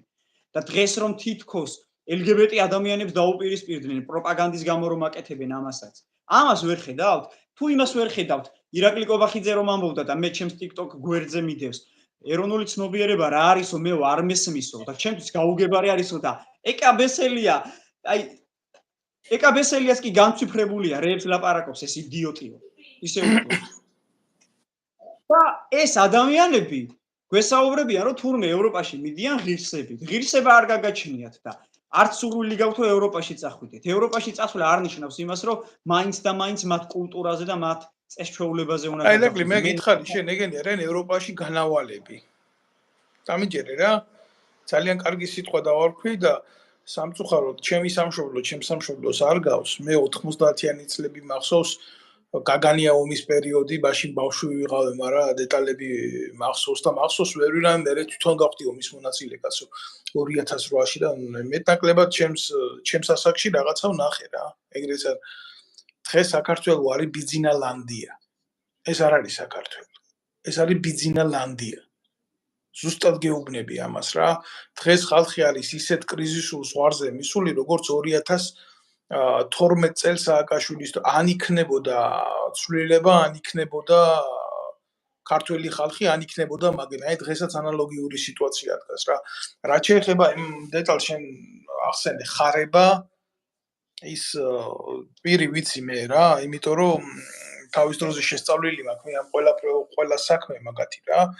აქ რო ვიყავი და გულახდილად გეტყვი მე მაგასთან არანაირი პრეტენზია არ მაქვს და აგიხსნი რატო. აქ თუ ვინმესთან შეიძლება გქონდეს პრეტენზია, ხოლო შეიძლება გქონდეს პოლიტიკურ ხელმძღვანელობასთან რა. ის იტყვის მე ესეთი ვარ, ცოდვილი ვარ, კრიმინალი ვარ, ჩემი დავალებები იყო და ჩემი ამოცანა იყო ხალხის მოკლა, ცემა და საკუთარ ხალხზე რთმევა. თუ მე ცუდი ვიყავი, კაცო, ყველა მთავრობამ რატომ მიმიღო და ჩამიხუტა გულში. ესე იგი, მე კი არა ვარ ცუდი, ესე იგი ისა ცუდი, ვინც მე ხელფას მიხდის და ვინ არის ცუდი? ნაცები იყო, ასეთ ხალხს ქირაობდნენ, დაძლებდნენ ხელფას და კოცები არიან და ამათ გადმოიბალეს. ამიტომ მე გულახდილად გეტყვი, მაგ ხალხზე გული ჩვენ არ უნდა დაგვწყდეს.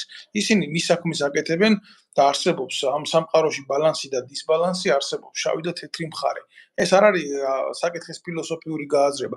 იმ კაც რომ მეადგე რას გეტყვის, იცი მე სამხედრო მოსამსახურებას უმკიდია რომელი ხელისუფლება მოვა იმ სათავეში. მე სამხედრო ვარ და უნდა ვემსახურო ჩემ ქვეყანას. აი ამას გეტყვის რა. მაგრამ ქვეყანაში როდესაც არ არსებობს სამხედრო პროკურატურა, არ არსებობს სამხედრო ტრიბუნალი და ყავს სასამართლო, რომელსაც მურუსიძე მართავს, სამოქალაქო სასამართლო, რომელიც იმის აზრზეც არ არის მოქალაქეებს კანონი როგორ მიუყენოს და სიმართლე როგორ დააყენოს ქვეყანას, შერაგონია ესეთი ადამიანები სამხედრო და ძალოვან სპეციფიკაში ჩაიხედებენ სამართლებრივ დონეზე და იქ გაარკვევენ სიმართლეს. რაც არის ძმაო ერი, ის არის ბერი რა. და რაც არის რეალურად გეუბნები ჯარი და პოლიციური უწყებები, ხო? ზუსტად ის ამოძახილი არის, რაცაა საზოგადოება. საზოგადოება კიდე ჩვენთან არ არის, ეგ არის ხროვა, ბრბო. იმიტომ რომ ემპათია არაა საზოგადოებაში გვერდზე დგომის განცდა არ არის. ეხლა ძალოვან უწყებებზე წავიდა ლაპარაკი, არ მინდა შენთან ამ თემაზე ხოლმე სიღრმისეულად შევიდე, მაგრამ წეხან მომაწოდეს ინფორმაცია, ერთ-ერთ ბრიგადაში 35,000 ლარი აგროვდა კონკრეტული პირებისგან, რატო აგროვდა ეს ფული? ვის აქვს იმის უფლება, რომ შეერაღებული ძალების დაკეტილ ქვედანაყოფში პირადი შემადგენლობიდან ფული ამოიღოს? ან საწავიდა ეს ფული, შემიძლია დავსვა ეს შეკითხვა უშიშრობას მინდა ვკითხო. და ამაზე მე კონკრეტულ ბლოგებში ავწერ, როგორ კაცო, იმასე გლოვო თუ რა ქვია იმ კომპანიას როგორც შენ თქვი, შემახსენე? შემახსენე იმ კომპანიას რა ქვია გლოვო თუ რომელი კომპანია? ვოლტი. ვოლტში არის და ესეთი მამაძაღლობა ხდება ფინანსური მახინაციის, ჯარი არის და ესეთი ფინანსური მახინაციები ხდება პირად შემადგენლობაში. ვინ არის ამ ქვეყანაში დაზღვეული? რაღა მანდა მაინც წინასაარჩევნოდ ხდება ესეთი რაღაცეები. ვისთვის აგროვებთ ამ შავ ფულს? გასაგებია ივანიშვილს დეკლარირებული აქვს ეგ ფული და დეკლარირებული აქვს, მაგრამ ივანიშვილი ისეთი იდიოტიც არ არის, ქართველი ერის სისხლის დაღვრაში მისი ფული გაიღოს, კაცო. ქართველ ერს უნდა წურბელასავით დააღვევიოს მისი იქედან ხალხიდან ამოღებული სისხლი. ეს არის ბიძინა ივანიშვილის მეთოდიკა. და ეს არის ეს ადამიანები, ახლა შენ თუ წარმოგიდგენი აი რეალურად რა, ყველანაირი იმის გარეშე გეუბნები ამას, აი მართლა თუ წარმოგიდგენია ერთ მშვენიერ დღეს ბიძინა ივანიშვილი ხო ადამიანები ვარ, რო აღარ იყოს. აი ეს მისი სისტემა, ქართული ოცნების ეგრეთ წოდებული თიხის ფეხებზე მდგარი სახელმწიფო. ვითომ სახელმწიფო. რო გაიგონ რომ ბიძინა ივანიშვილი აღარ არის და ვალდებულებები არ აქვს მათ როგორი იქნება მეორე დღის საღამოს დღის არტყელამდე ვეღარ გაატანს ეს ხელისუფლება. ჩამოიმხობა. ამას მართავს ერთი კაცი და ერთი კაცის ავტორიტეტი. ეს არის ავტოკრატიული სახელმწიფო. გულახდილად გეუბნები ამას. როგორც კი სააკაშვილი ჩვენ პოლიტიკური მართვის ეს რგოლი ვნახეთ რა, როგორც კი სააკაშვილი გამოვიდა ადეკვატურობის ზონიდან და დაკარგა მართვა შინაგან საქმეთა სამინისტროზე, დაკარგა მართვა თავდაცვის სამინისტროზე, ახალაიებზე, დაკარგა მართვა სხვადასხვა ელემენტებზე და იქ მოხდა იმაზე დიდი აღრევა, რასაც მისი პროპაგანდა ვერ უწევდა ბალანს უკვე საზოგადოებაში, იქ წავიდა უკვე ქვევით ფსკერისკენ. და როგორ გონია ახლა შენ ივანიშვილი და ივანიშვილზე დაყრდნობილი მონები, რომლებიც მხოლოდ და მხოლოდ მიილტვიან იქეთკენ ჯერ ბიძინას როგორ ასიამოვნონ და მერე საკუთარ თავს. ამ სისტემის ცოდვებში არ არიან შესული? ეს არის ძალიან სერიოზულად დაავადებული ხელისუფლება, მართლა გეუბნები ამას, დაჭაობებული ორგანიზმია ეს და ამ ხელისუფლების ჩამოშლა როგორც სისტემის ეს ნებისმიერ დროს შეიძლება მოხდეს, როგორც კი პოლიტიკური უთანხმოება იჩენს საკითხს და ეს დამოკიდებულია, რა თქმა უნდა, გეოპოლიტიკურ სტაგნაციებზეც. ქართული ოცნების ხელისუფლება დღეის მდგომარეობით ეყრდნობა პოლიციურ ძალებს. ქართული ოცნების ხელისუფლება არ არის სახელმწიფო და არ არის ცენტრალური ხელისუფლება, რომელიც ჯარზე აკეთებს გათვლას. და ჩვენ შეიძლება აღმოვჩნდეთ წინასაარჩევნო ძალიან დიდი პრობლემის წინ ესეთი არჩევნები, როგორი ფაქსიმილეც არ უნდა გააკეთონ კომპიუტერებით მიცემა ხმის თუ ას. ჩვენი არჩევნები შეიძლება არ ცნოს არც ერთმა დემოკრატიულმა ქვეყანამ. იმიტომ რომ არჩევნების გაყალბება არ არის მარტო იმაზე მიხვიდე პუნქტზე მიხვიდე და იქ რაღაცა მოხაზო. არჩევნების გაყალბება იწყება საზოგადოების ცნობიერებაზე ზეწოლით. ჩვენ ვართ საზოგადოება, რომლებიც კარტოფილებში ირჩევს პრეზიდენტს და წითელ ლობიოში. მიდი აგერ გადი ახლა ქუჩაში და შეეკითხე ნებისმიერ ფრანგს. არჩევნები იყო ამას წინათ და გეთქვა აქ ნებისმიერი ფრანგისთვის, რომ ისა რა ქვია კარტოფილში და წითელ ლობიოში გააკეთე არჩევანიო. არც დაჭირდებოდა არავინ ისე მოგიწყობდა რევოლუციას რა. სად მივდივარ ძმაო? ქართველმა კაცმა არ იცის არჩევნები რა არის. ქართველი კაცისთვის არჩევნები არის ასოცირებული დღე იმისი, რომ მე მართლობაში მოვა იქ ის ტიპი, ვინც მას ერთჯერად დახმარებას მიცემს და მაინც კაია. აი ესე ვართ რა. გამოიწვია არარსებულმა სახელმწიფო აზროვნებამ, სადაც ადამიანები იყურებიან არა ხვალინდელ დღეზე, არამედ დღევანდელ დღეზე. დღეს რა ჭამონ, როგორ გაიძღონ მუცელი. ადამიანები, რომლებიც არიან გაღატაკებულები, ფიქრობენ არა მთლიანი ქვეყნის გადარჩენაზე, არამედ იმაზე ხვალისთვის რა ჭამოს. და საკუთარ შვილებს რა მიუტანოს სახლში. და ასევე ფიქრობს, აი დღეს კი აქვს რაღაცა კაცო, ხმელიპური, მაგრამ ესეც რომ დაკარგოს, ცვლილებების შიში აქვს ამ ადამიანებს. და 12 წელიწადია, როგორც ჯორჯ ორუელის შესანიშნავ ნაწარმოებშია ცხოველების ფერმაში, რომ ჩვენ თუ გადაგვირჩევთ ღორებს, მისტერ ჯონსი მოვა, აი ასე აშინებს ბიძინა ივანიშვილი ქართულ ხალხს, რომ ჩვენ თუ წავალთ, მიშა მოვა და ასე გიზამთ და ისე გიზამთ. მიშას დროს ძალიან კარგად გვახსოვს ის, რომ აქციები, მრავალათასიანი აქციები იმართებოდა. სამოქალაქო საზოგადოება ძალიან მაღალ დონეზე და რეალურად საზოგადოებრივი აზრი ბევრ რამეს ნიშნავდა.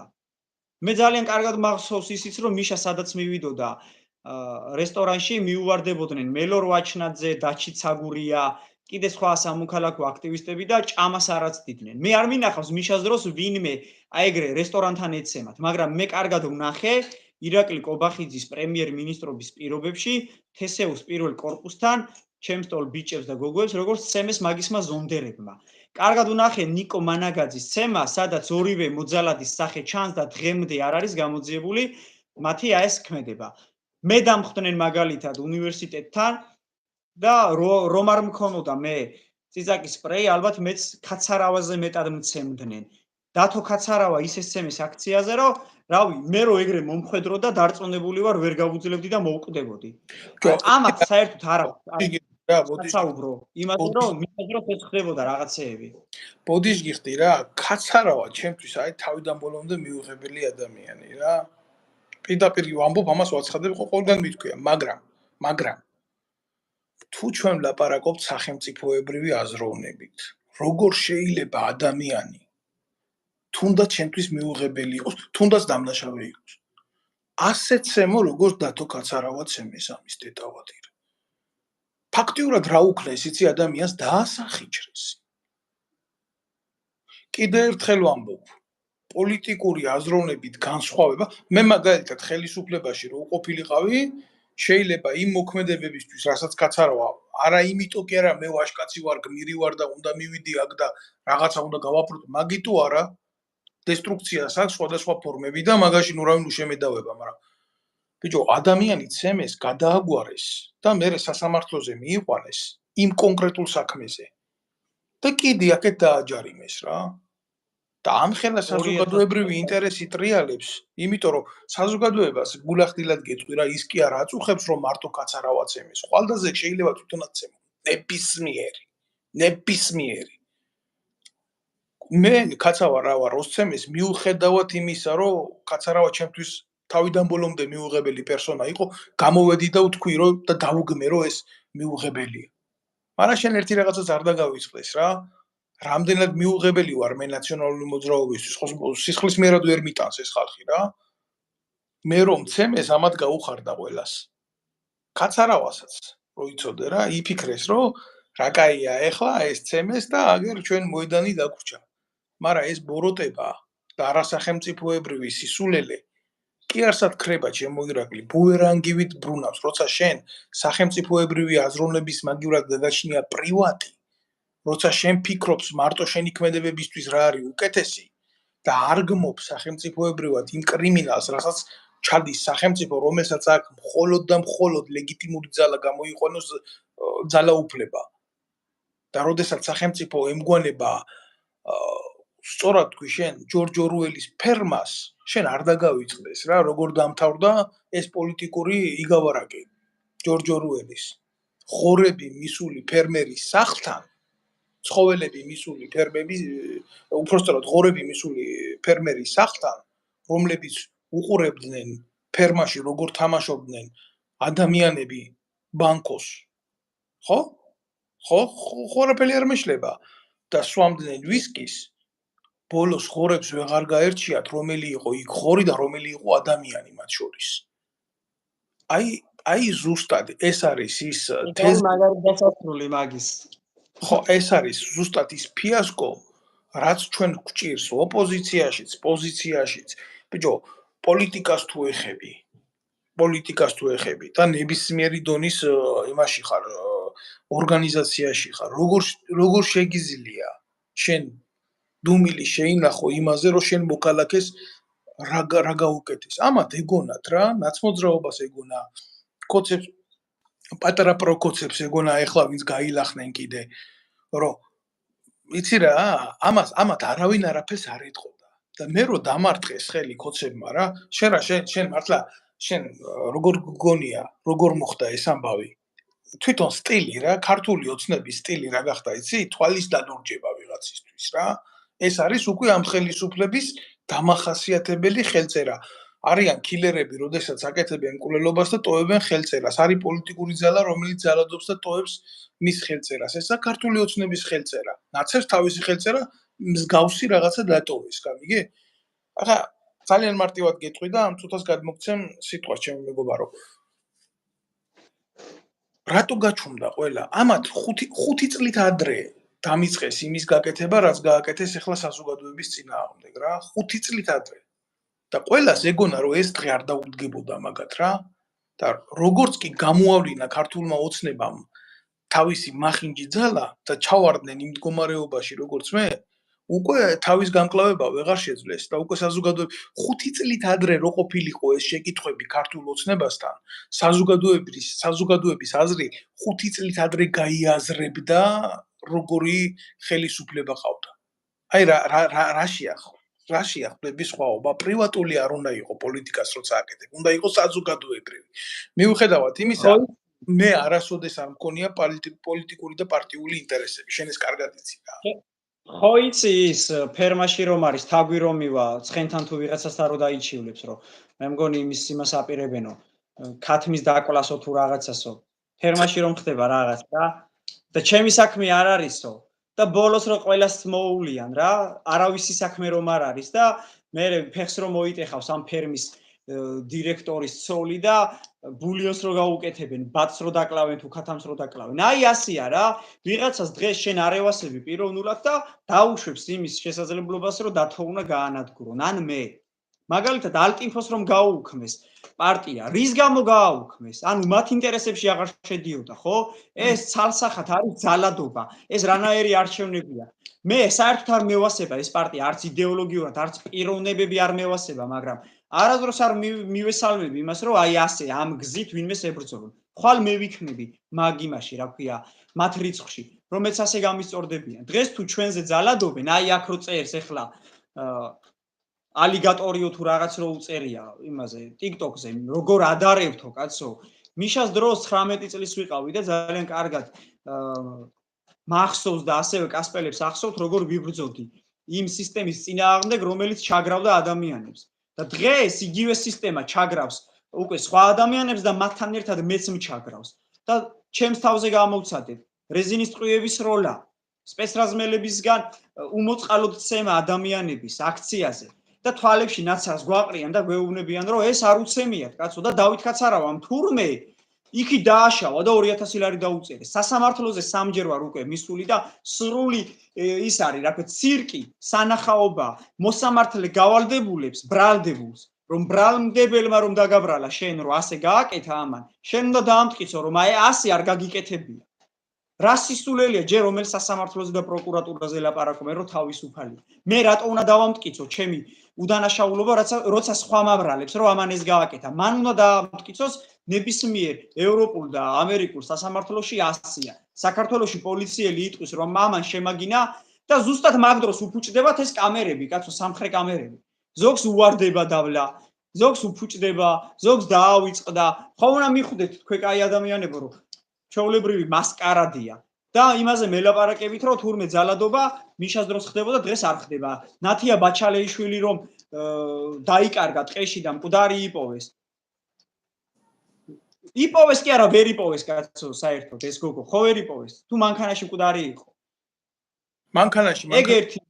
მანქანაში ხო, ეგ ერთი 2008 წლის ომის დროინდელი სპეცრაზმელები კოდორის ხეობაში სპეცოპერაციის დროს ისინი ზოგს შტეფცელი აუფეთქდა, ზოგს მანქანა დაეჯახა ქუჩაში და 8 კაციდან თუ რაღაცა უკვე ნახევარზე მეტი მკვდარია და საეჭვო ვითარებაში გარდაიცვალა.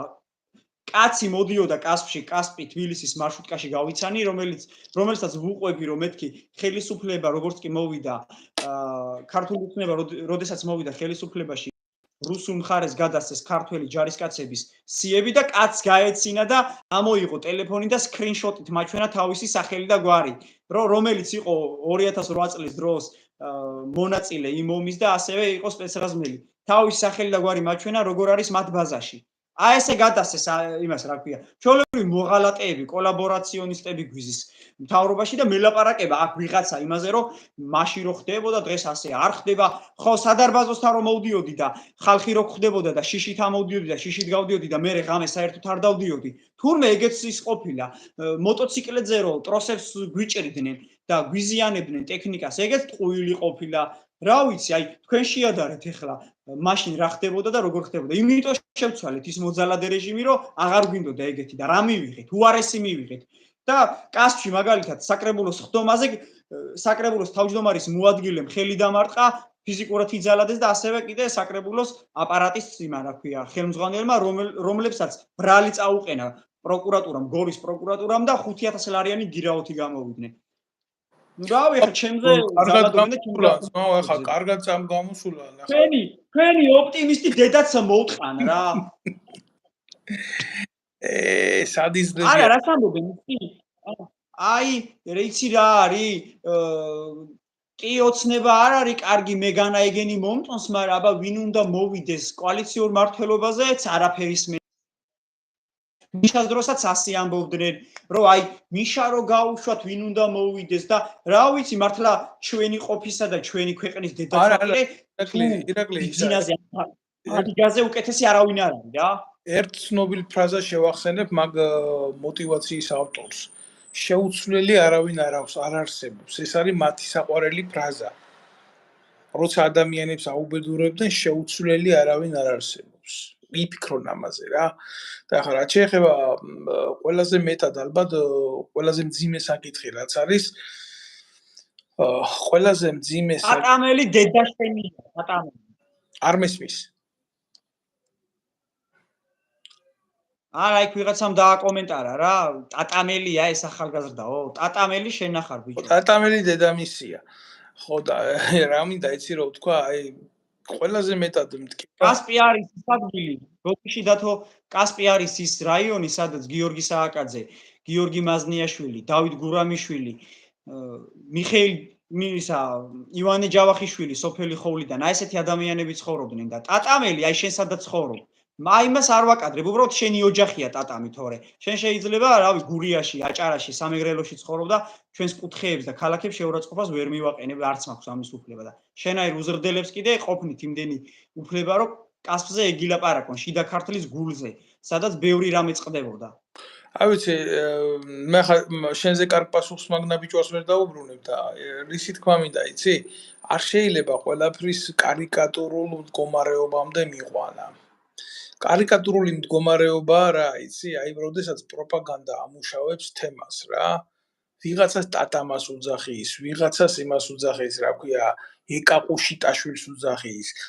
ნამდვილად გეუბნები და განაუყურებ ასეთ რაღაცებს. იცით რატო სწავლობ? სწავლობ ქვეყნის უსაფრთხოებას უნდა სწავლა რა. და როდესაც ვაკეთებ მონიტორინგს ღია წყაროების მიხედვით რა ხდება, როგორ ხდება რა. ესე იგი, თავარი არის რა, იცი? აკეთონ რაც უნდათ. საზოგადოებას არ მისცენ შავი პურიცკი და სანახაობა და ხან ტატამი ანახონ, ხან ყუშიტაშვილის ტრაკი ანახონ, ხან ვიღაცა გაწირონში დარგოლიდან და გახდეს საჩვენებელი სცენა როგორც ავონაროლა დაწვეს ისე. აი, დაახლოებით როგორი მომენტია, იცი? უნიჭო სანახაობების მაყურებელი გახდა ქართული საზოგადოება. ჩამოშტი რატო იცი? რატო გახდა უნიჭოს? მეტი მოთხოვნა რა აქვს და კმაყოფილდება ამ უბედურებით რა, ამ სიცრუით. ძალიან მარტივ რაღაცას გეტყვი ახლა შენ თქვი რომ აი ძალოვანი უწყებებიდან გული გამოხატე, უწყვეტა გამოხატე რომ ესეთი რაღაცა ხდება, გადმოიბარებენ, გადაიბარებენ. ქართული ოცნების ყრილობას ხო უყურე რო გააკეთეს რა იყო რა. მე ბოლომდე გითხრა არ მიყურებია, მაგრამ როგორც კი ერთ პატარა ფრაგმენტ შევხედე თვალი და შევხედე ყველაზე მეტად რა მეთქინა იცი? აფილირება საზოგადოებისთვის საყვარელი ადამიანების, სპორტსმენების ქართული ოცნებისთვის მნიშვნელობა არ აქვს, მაგალითად შენ საყვარელი სპორტსმენი ხარ თუ ცნობადი მეტრაკი. თავარია შენ იყო პერსონა შენ სოციუმში, რომელიც გამოადგება პარტიას რა. ქართულ ოცნებას არ გააჩნია იდეა, ქართულ ოცნებას არ გააჩნია ღირსება, ქართულ ოცნებას არ გააჩნია პოსტულატი იმისთვის, რომ რაღაცა დონეზე ნიშაზე დადგეს, გამიგე? ძალიან მარტივ რაღაცას გეტყვი. მე ამას წინად კრიტიკული პოსტი დავდევი და ლაშა ტალახაძე მართლა იცი რა არის წარმატებებს უსურვებ ლაშას საქართველოს სახელით და გამიხარდება აი ქვის კემპირი მიქნია თუ ერთი ჩვენ სამშობლოს ვინმე ასახელებს ბიჭო ამაზე დიდი სიკეთე რა იქნება და ამაზე დიდი წარმატება რა იქნება მაგრამ როდესაც წარმატებული სპორტსმენი ხდები ქართული ოცნების რიგითი მხარდამჭერი იმიტომ კი არა რომ პოლიტიკური აზრი გაგაჩნია, არამედ იმიტომ რომ დღეს პარტიამ ეს შემოგტავაზა, რომ შენ გქონდეს ხოდი გახსნილი. ეგაა გულისადგენი რა. ნებისმიერ სპორტსმენს არა აქვს ვალდებულება მივიდეს და ამათ პოლიტიკურ ტრაპეზში მონაწილეობა მიიღოს. მაგრამ ეს გახადეს აბეზალოკა. და კაცი რომელიც იძახის რომ მორწმუნეა, იძახის რომ ესეთი ტალახაძეზე ვამბობ აღმოჩნდა ამ ყრილობაზე ცნობილი მეტრაკის გვერდით ალიკო ბერგერის გვერდით.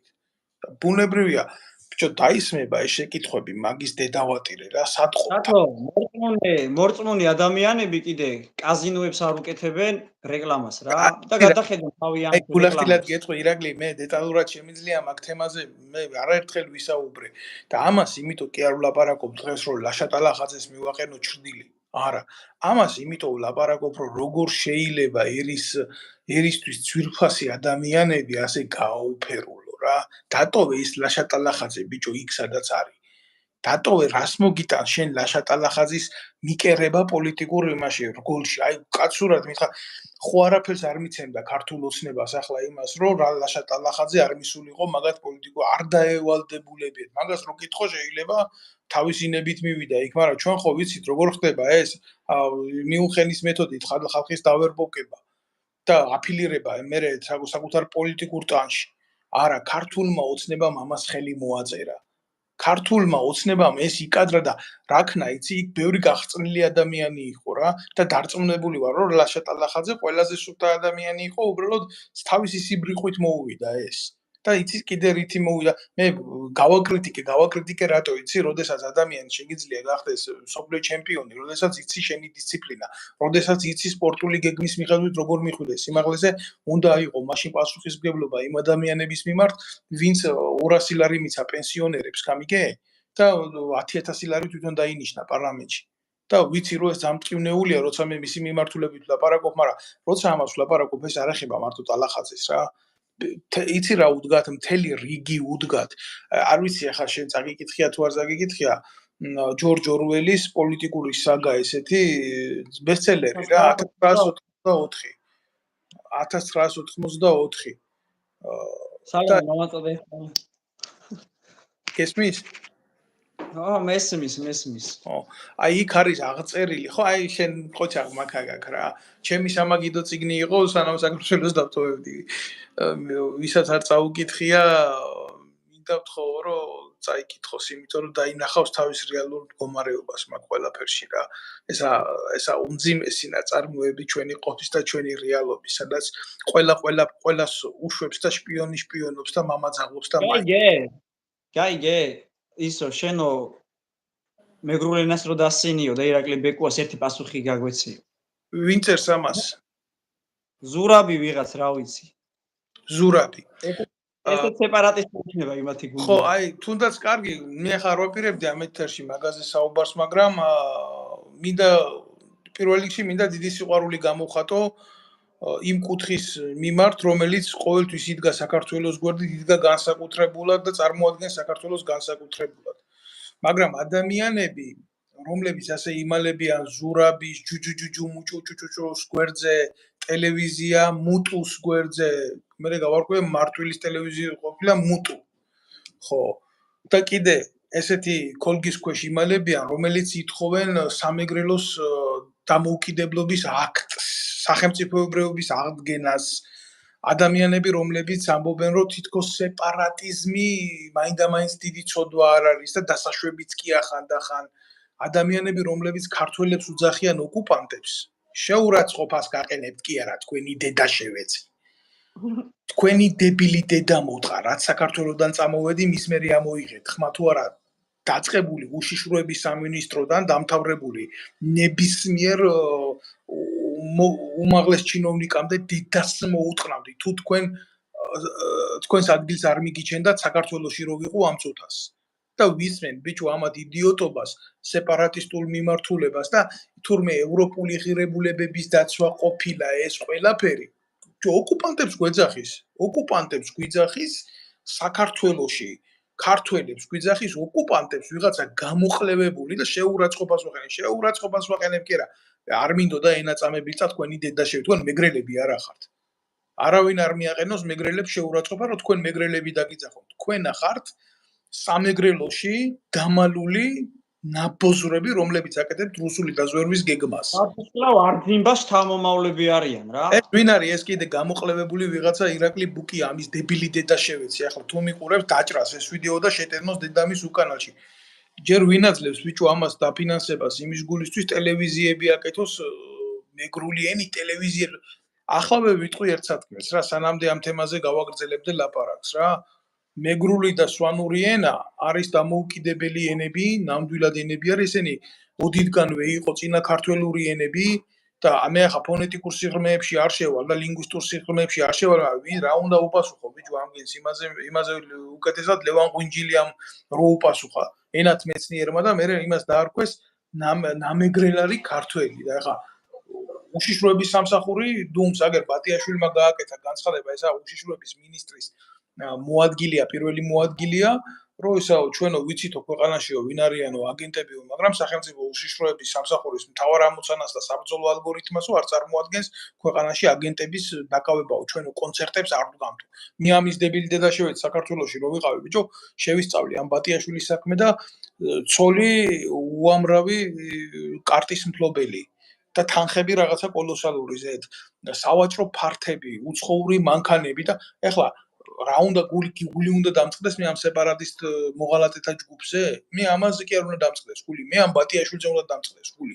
მე ამ იმუშიშროების მინისტრზე უნდა დამწყდეს გული მე იმ ივანიშვილზე უნდა დამწყდეს გული რომელიც ამ ყველაფერს არ უკეთებს ელემენტარული იმას რა ქვია მონიტორინგს ამას გავცემ ერთი კიდე პასუხს რა ვლადიმიროვიჩიო შენი დედა მოუტყან პუტინ ხუილო ფაქრაშა შენი დედა შევეცი მე შენ რუსეთში არ მოტყანეს ტვინი ბიჭო ჯერ რუსეთის დროშებით გაავს ეს იცი რა არის ირაკლი გულახდილად გეტყვი ახლა მე რუსების წინააღმდეგ ოფში ყოფილი ვარ ჩემი ქვეყნის დასაცავად რა გულახდილად გეტყვი აი რასაც მაგალითად პირდაპირ გეტყვი მე ახლა ეს კატეგორია ვინ აქ რას ტროლავს აზიარა ვარ მაგრამ საჯაროა და იყოს რა დღეს საქართველოში უსაფრთხოების მიმართულებით რაც ხდება რუსეთის თემის ხელის დახვევით ეს თემაც გაბუქებულია მინდა ვთქვა პირდაპირ გეუბნები რა ამას გეუბნები პირდაპირ იმიტომ რომ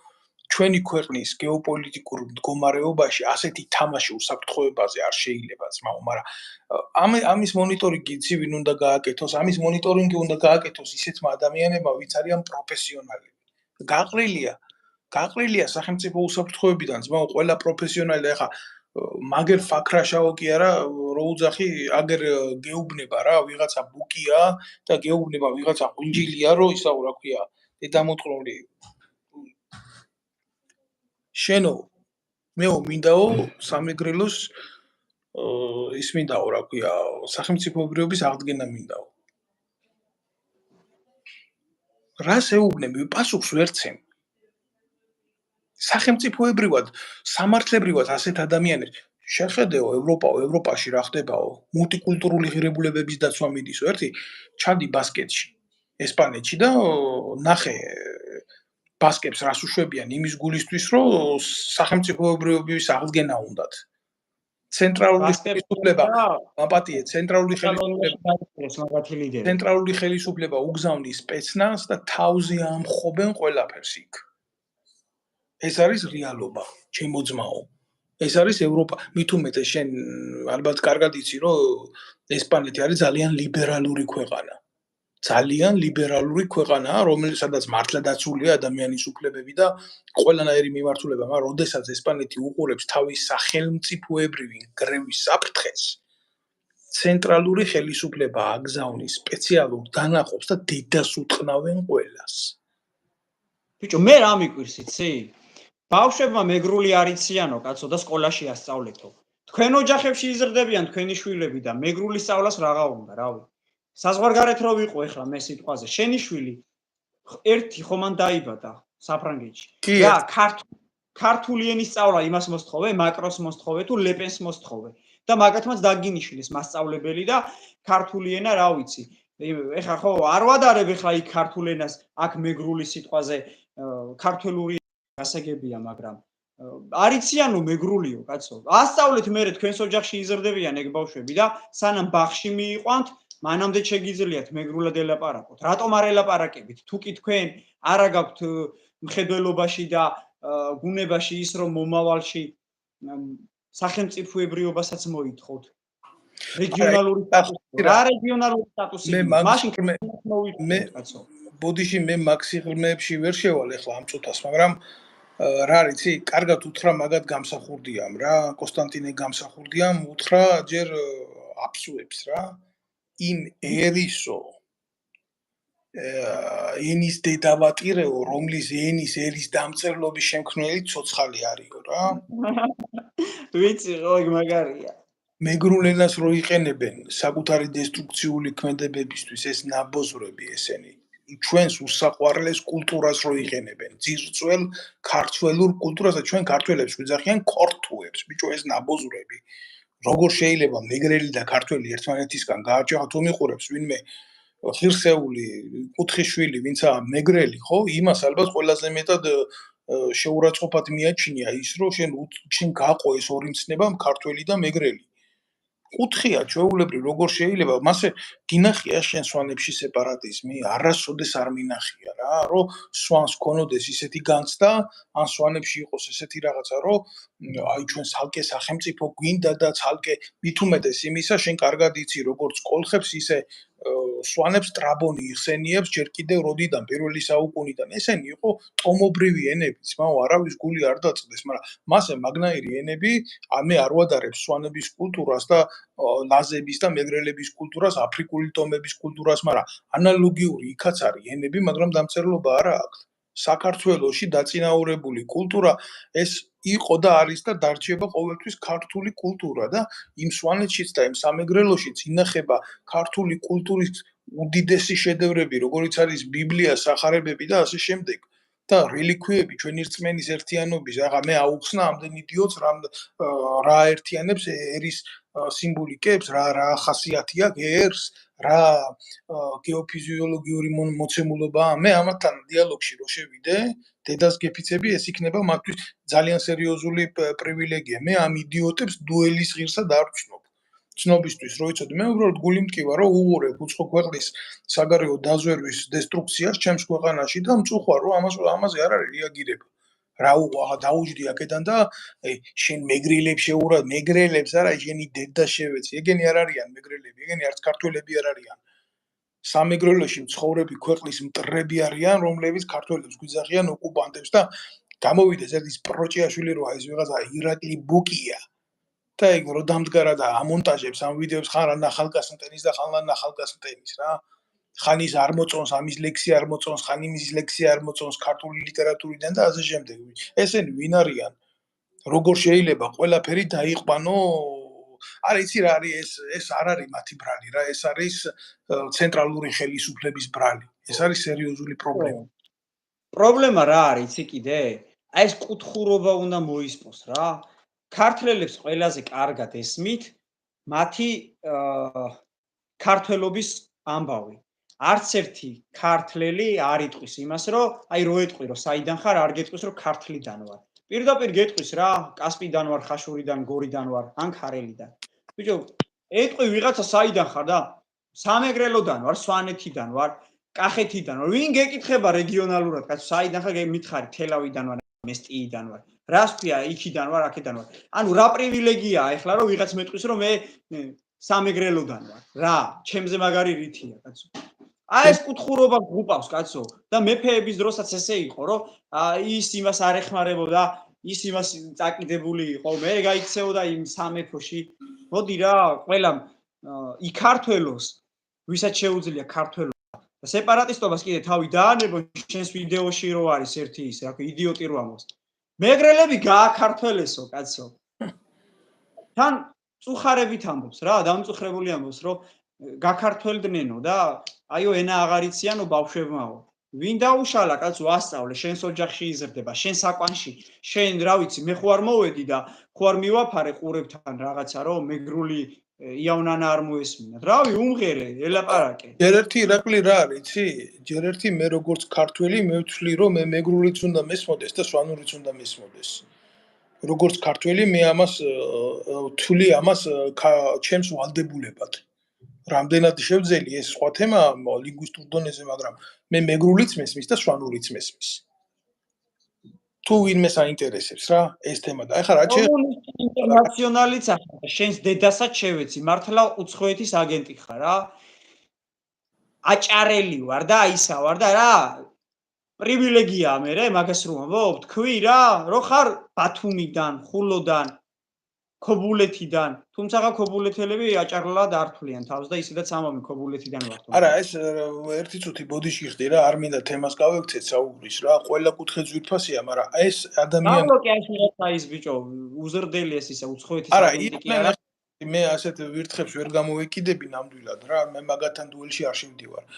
რისი თქმა მინდა, იცი? უბრალოდ ცუდია, როდესაც ჩვენ ერთმანეთს ქართველები აი ეს სისუსტე არის.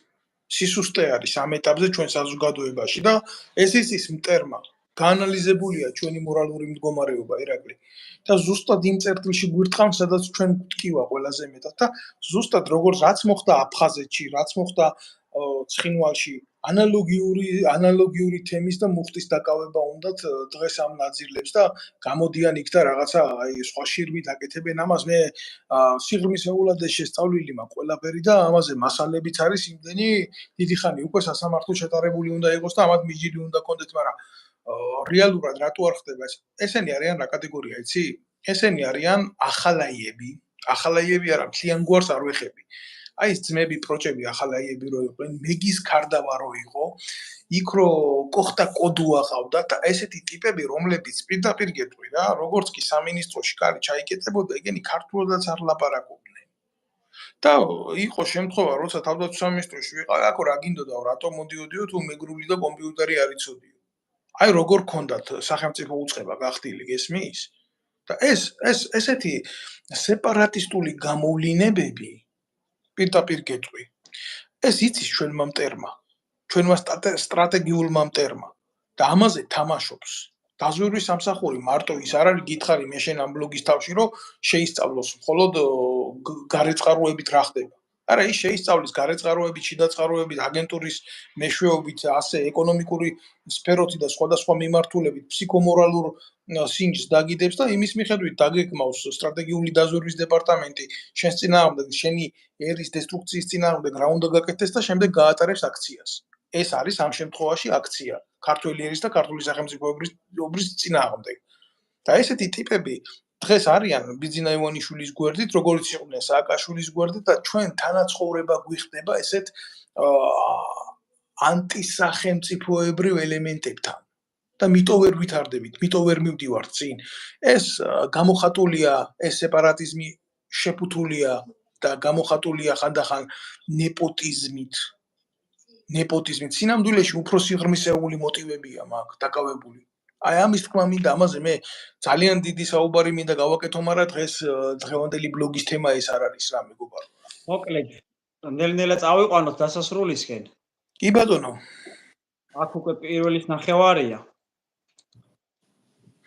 კი, თუმცა ვიტყვი რომ მაყურებელი იყო, თავისი აზრი გამოხატეს და რა თქმა უნდა, კარგია ეს რომ გამოხატეს, კიდევ ერთხელ მოუწოდებ ყველას რომ გამოიწეროს ჩვენი არხი, გააზიაროს და მხარში დაგვიდგეს აი ამ ქმედებით თითოეულ სიმართლეს დაუდგეს და თავის თავს დაუდგეს პირველ რიგში გვერდზე და ირაკლი მე შენ მოგცემ სიტყვას ჩემი მეგობარო და შემდეგ მე ვიტყვი და სრულად იმკაცე აი ესე უნდა ფიქრობდეს ნებისმიერი მეგრელიც, სვანიც, იმერელიც, კახელიც და ქართველიც. პირველ რიგში ქართველი ვარ და მე მეგრელიო და აი ეს არის სწორი აზროვნება და არა ის რომ გააქართველეს მეგრელები და ენას რავი იმის რა ქვია მეფეების დროს სულ არ იყო სკოლები, მაგრამ ძალიან კარგად იცოდნენ მეგრული. თქვენ თუ დაკარგეთ თქვენი მეგრელობა და არ გინდა თქვენ შვილებს ელაპარაკოთ მაგენაზე, რასაც ეძახით თქვენ რომ მშობლიური ენაა და არავინ არ გართმევთ მაგას, რავი ხა მე ვერ დაველაპარაკები, არც ვიცი. აი ირაკლი მომისმინე ყველა მიცის რომ ფარნავაზ მეფის სოციალური სტატუსი, როდესაც მას ქუჯი ერისთავი დაუდგა გვერდზე, იმ შემთხვევაში, როდესაც ის საჭიროებდა დახმარებას, ქუჯი ერისთავზე ძლიერი არ იყო. მაგრამ ქუჯი ერისთავი მას რატო დაუდგა გვერდზე, იცი? მას ჰქონდა სახელმწიფოებრივი ჭვრეტა იმისთვის, რომ პრივილეგია უნდა ყოფილიყო ფარნავაზის მხარეს და თვითონ უნდა ყოფილიყო ქვეშემბრძოლი მეფის. და მერე იყო ის, რომ მოგეხსენება შენ, რომ და აღარა იხსენებოდა იგი ენა თვინიერ ქართულის. ხო იცი ეს ფრაზა შენ რა? ასე ახლა მე რა უნდა ველაპარაკო ვიღაცა ღვინჯი იმას ღვინჯილიას რომელიც იძახის რომ ქართველები ოკუპანტები არიან სამეგრელოსი რა უნდა ველაპარაკო ვიღაცა ბუკიას რომელიც ამას უკეთებს დიფუზიას ამ სიმახინჯეს რა უნდა ველაპარაკო ვიღაცა ედენიზორიას რომელიც სეპარატიზმის გამართლებულად მოიხსენიებს რა უნდა ველაპარაკო ჯუმბერიზორიას რომელიც ქართული ასოებით მეგრულ ციტატებს უდგამს ძეგლებს ესენი არიან საქართველოს მოღალატეები რა მტრები არიან ესენი ამიტომ მოდი ამ თემას შევეშვათ მე მინდა რომ შენ ბოლო სიტყვა თქვა და შემდეგ მე ვიტყვი და დავემშვიდობო თავიდან ჩვენ ვისაუბრეთ ქვეყანაში დასაქმების პრობლემა სადაც ქართველებს ანაცვლებენ უცხოელებით და ეს არის მასობრივი ძირითადად ეს არის საკურიერო სფეროში, მშენებლობაზე და ტაქს კომპანიებში და მე ვფიქრობ ერთ რაღაცას, რომ ჩვენ რაც არ უნდა გავაკეთოთ, ჩვენ უბრალოდ ვამხილთ ამ ყველაფერს და საზოგადოებას ვააწვდით სწორ და გადამოწმებულ ინფორმაციას, მაგრამ სამ თვეში არის არჩევნები და ჩემი შეხედულებაა ესეთი, მიუხედავად იმისა, რომ მე ოპოზიციაში ბევრი რამ და ბევრი ვინმე არ მომწონს, უალტერნატივოდ მიმაჩნია ის, რომ ოპოზიციიდან ვიღაცას მე ყოველ შემთხვევაში ამოვარჩევ, ოღონდ არა რუსული გავლენის მქონე პარტიას და ასევე არა ქართული ოცნების მიერ შექმნილ იაგო ხვიჩიას და კიდე გახარიას პარტიებს და თუნდაც ჩემთვის მიუღებელ პარტიებს დავუჭერ მხარს და ვისურვებ იმას, რომ კოალიციური მმართველობა იყოს. რაც შეიძლება ძალიან მალე უნდა მოშორდეს ხელისუფლება ამ სათავიდან და შეიქმნას ბუნებრივი გარემო, სადაც ჩემნაირ ადამიანებს, რომლებსაც უნდათ ახალი მოძრაობების, ორგანიზაციების და პარტიების შექმნა, სადაც ინდივიდუალურად ჩვენ განვითარდებით და 5%-იანი ბარიერი არ იქნება შექმნილი და იქნება ჩვეულებრივი ბუნებრივი ბარიერი 1%-იანი, რაზეც სალომე ზურაბიშვილმა ქარტია შექმნა და სხვათა შორის მე ძალიან მომწონს ეს ქარტია, თუმცა სალომე ზურაბიშვილში ცოტა ეჭვი მეპარება და ვფიქრობ, რომ ბიძინა ივანიშვილის თამაშს არის აყოლილი, გაზაფხულზე თუ კი კოალიციური მთავრობა მოვიდა და შესაბამისად ქართულ ოცნებას არ მიეცა უმრავლესობა ხელისუფლებაში და არ მიეცა საშუალება რომ დააკომპლექტოს ხელისუფლება, ეს ქარტია გაიმარჯვოს და შესაბამისად დაინიშნება ახალი არჩევნები, ახალი სისტემით, სადაც ცესკო არ იქნება ერთპარტიული მართლობითი სისტემა. აი ეს არის ჩემი მოწოდება, ვინც გვიყურებს, მე ვერავის ვერ მოვუწოდებ ხმა ვის მისცენ, მე პასუხისმგებლობას ვერავიზე ვერ ავიღებ, ჩემ თავზე ვარ პასუხისმგებელი და ჩემს ხმაზე ერთი რაც ვიცი ის არის, რომ ვინც გუკლავს და გვანადგურებს და გვაშინებს წარსულით, იმას არ უნდა ვენდოთ და ის უნდა აუცილებლად გავუშვათ. 16 წლით ოცნების დატოვა ხელისუფლებაში და კიდევ აქვთ გეგმაში რომ 30 წლამდე თუ რაღაცამდე იყვნენ, არის კატასტროფა. თუ ასე გინდათ, თქვენი ნებაა თქვენს გაკეთებულ გადაწყვეტილებაზე პასუხი თქვენ უნდა აქვთ და მე ჩემ თავზე ვაგე პასუხს. მე ვერ მოგიწოდებთ ვერაფერს. უბრალოდ იმას გეტყვით, რომ რუსულ ოცნებას მხარი არ დაუჭიროთ. დასასრულს მადლობა ირაკლი შენი პოზიციებისთვის. დასასრულს მე ვიტყოდი ამას, რომ ქართულ ოცნებას არ აქვს სქესი, მინდა იცოდეთ. კი. ქართულ ოცნებას არ აქვს სარწმუნოება, ქართულ ოცნებას არ აქვს ღირსება და ქართულ ოცნებას არ აქვს პროვექტორი. ცნობისთვის რა, ისინი ბოლომდე არც პრორუსები არ არიან რა. ეს არის ბიძინა ლანდიად ქცეული ქვეყანა, რომელსაც თავზე აზის ჯაკომონი, ეგეთი მართველი, როგორც ჯანიროდარის აქვს ჯელსომინო ცრუთა ქვეყანაში და ესეც სახელმწიფოში უხდება საზოგადოებას არსებობა. არჩევნებს რაც შეეხება, მე როგორც ერთი მოქალაქე, რომელსაც ოფიციალურად მაქვს ხმის მიცემის უფლება, ამ ხმის მიცემის უფლებით ვერ ვისარგებლებ, ვინაიდან ვარ პოლიტიკური დევნილი, ამიტომ ქართულ ოცნებას მოუწოდებ და ნაციონალურ მოძრაობას დაახვიონ ის საარჩევნო ბიულეტენი გაჭრა შუაში და ერთი ნაწილი ერთმა შეითხაროს ტრაქში და მეორე ნაწილი მეორემ შეითხაროს ტრაქში. ამ შემთხვევაში ვიქნები მე ბედნიერი. მე მაინც ვთვლი, რომ საქართველოში აუცილებლად ხალხის არჩევანი უნდა მოხდეს სოციალური რევოლუციის ფონზე და როდესაც ეს მოხდება, ჩემ თავს აუცილებლად შევხედავ ამ პროცესებში და მე ვიქნები ჩემი ერის გვერდზე. დანარჩენი არის მხოლოდ და მხოლოდ კეთილი განცდები, რომ არჩევნებით საქართველოში რამე მოგვარდება. მე რა თქმა უნდა მომხრე ვიქნები ამ ყველაფრის, მაგრამ დღევანდელი გეოპოლიტიკური სტაგნაციების ხელში ვშიშობ, რომ ქართველი ერი არ აღმოჩნდეს დიდ სიცრუეში, საკენეს ეს ნაწილები ჩვენ კოლაბორანტები ერთმანეთისკენ მიგვაქანებენ. მადლობთ თქვენ დღევანდელი თანდასწრებისთვის, ყურებისთვის, კიდევ ერთხელ მოგიწოდებთ გამოიწეროთ ეს გვერდი, შემოგვიერთდეთ, ჩვენ ხშირად ვიქნებით თქვენთან კონტაქტზე და განვიხილავთ ამა თუ იმ პოლიტიკურ მოვლენებს, ვიღაცას ეს ესიამოვნება, თუ ვიღაცას ეს არ ესიამოვნება. მადლობთ ყურადღებისთვის. აი ერთი სვავს კითხავს, რომ ვის ფიქრობთ, ვის უნდა მივცეთო ხმაო და მე ვერავის ვერ მოვუწოდებ, კაცო. მე რო გითხრა ვიღაცა რომ ის შემოხაზე მეთქი, რო ვერ გაამართლოს, მე უნდა მოხვიდე და მე მითხრა რომ რატო მირჩიე, შენს გამო მივეცი ხმა და თანამონაწილე გამხადე იმ უსამართლობისა და დანაშაულებებისა, რაც ხდება და მე ვიცი, ისა მეც არ ვიცი ჯერ ხმავის უნდა მივცე, მაგრამ ის კარგად ვიცი რომ ოცნებას არ მივცენ.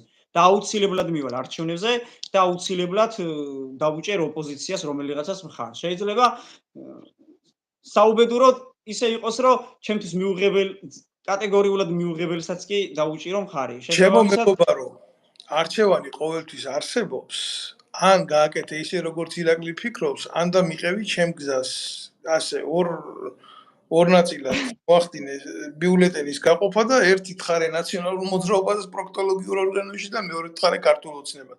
შენი და ჩემი ხმით არასოდეს არ გადაწყვეტილა ამ ქვეყანაში არაფერი და არც გადაწყდება, სანამდე საზოგადოება ხმას არ ამოიღებს. მე და ირაკლის გვაქვს განსხვავებული აზრები ბევრ რაღაცებთან მიმართებაში, ჩვენ ერთმანეთში მშვიდ საუბარს ვახდენთ. აი ზუსტად მე ეს მინდა საქართველოში იყოს განსხვავებული აზროვნების ადამიანებმა მოახდინონ დიალოგი ერთმანეთში. თუ დიალოგი შედგება, ეს ნიშნავს, რომ იქნება პოლიტიკური კულტურა და იქნება კონსენსუსი. თუ ესეთი სიტუაცია არ იქნა, იქნება ზიზღი, იქნება პოლიტიზირება, იქნება დაპირისპირება და ჩვენ წავალთ ყველა ანარქიისკენ. ამიტომ ამაზე საუბარი ახლა მე ირაკლი ძალიან შორს წამიყვანს. ჩვენი ბლოგებით ვცდილობთ, რომ საზოგადოების ცნობიერება გავამაღლოთ.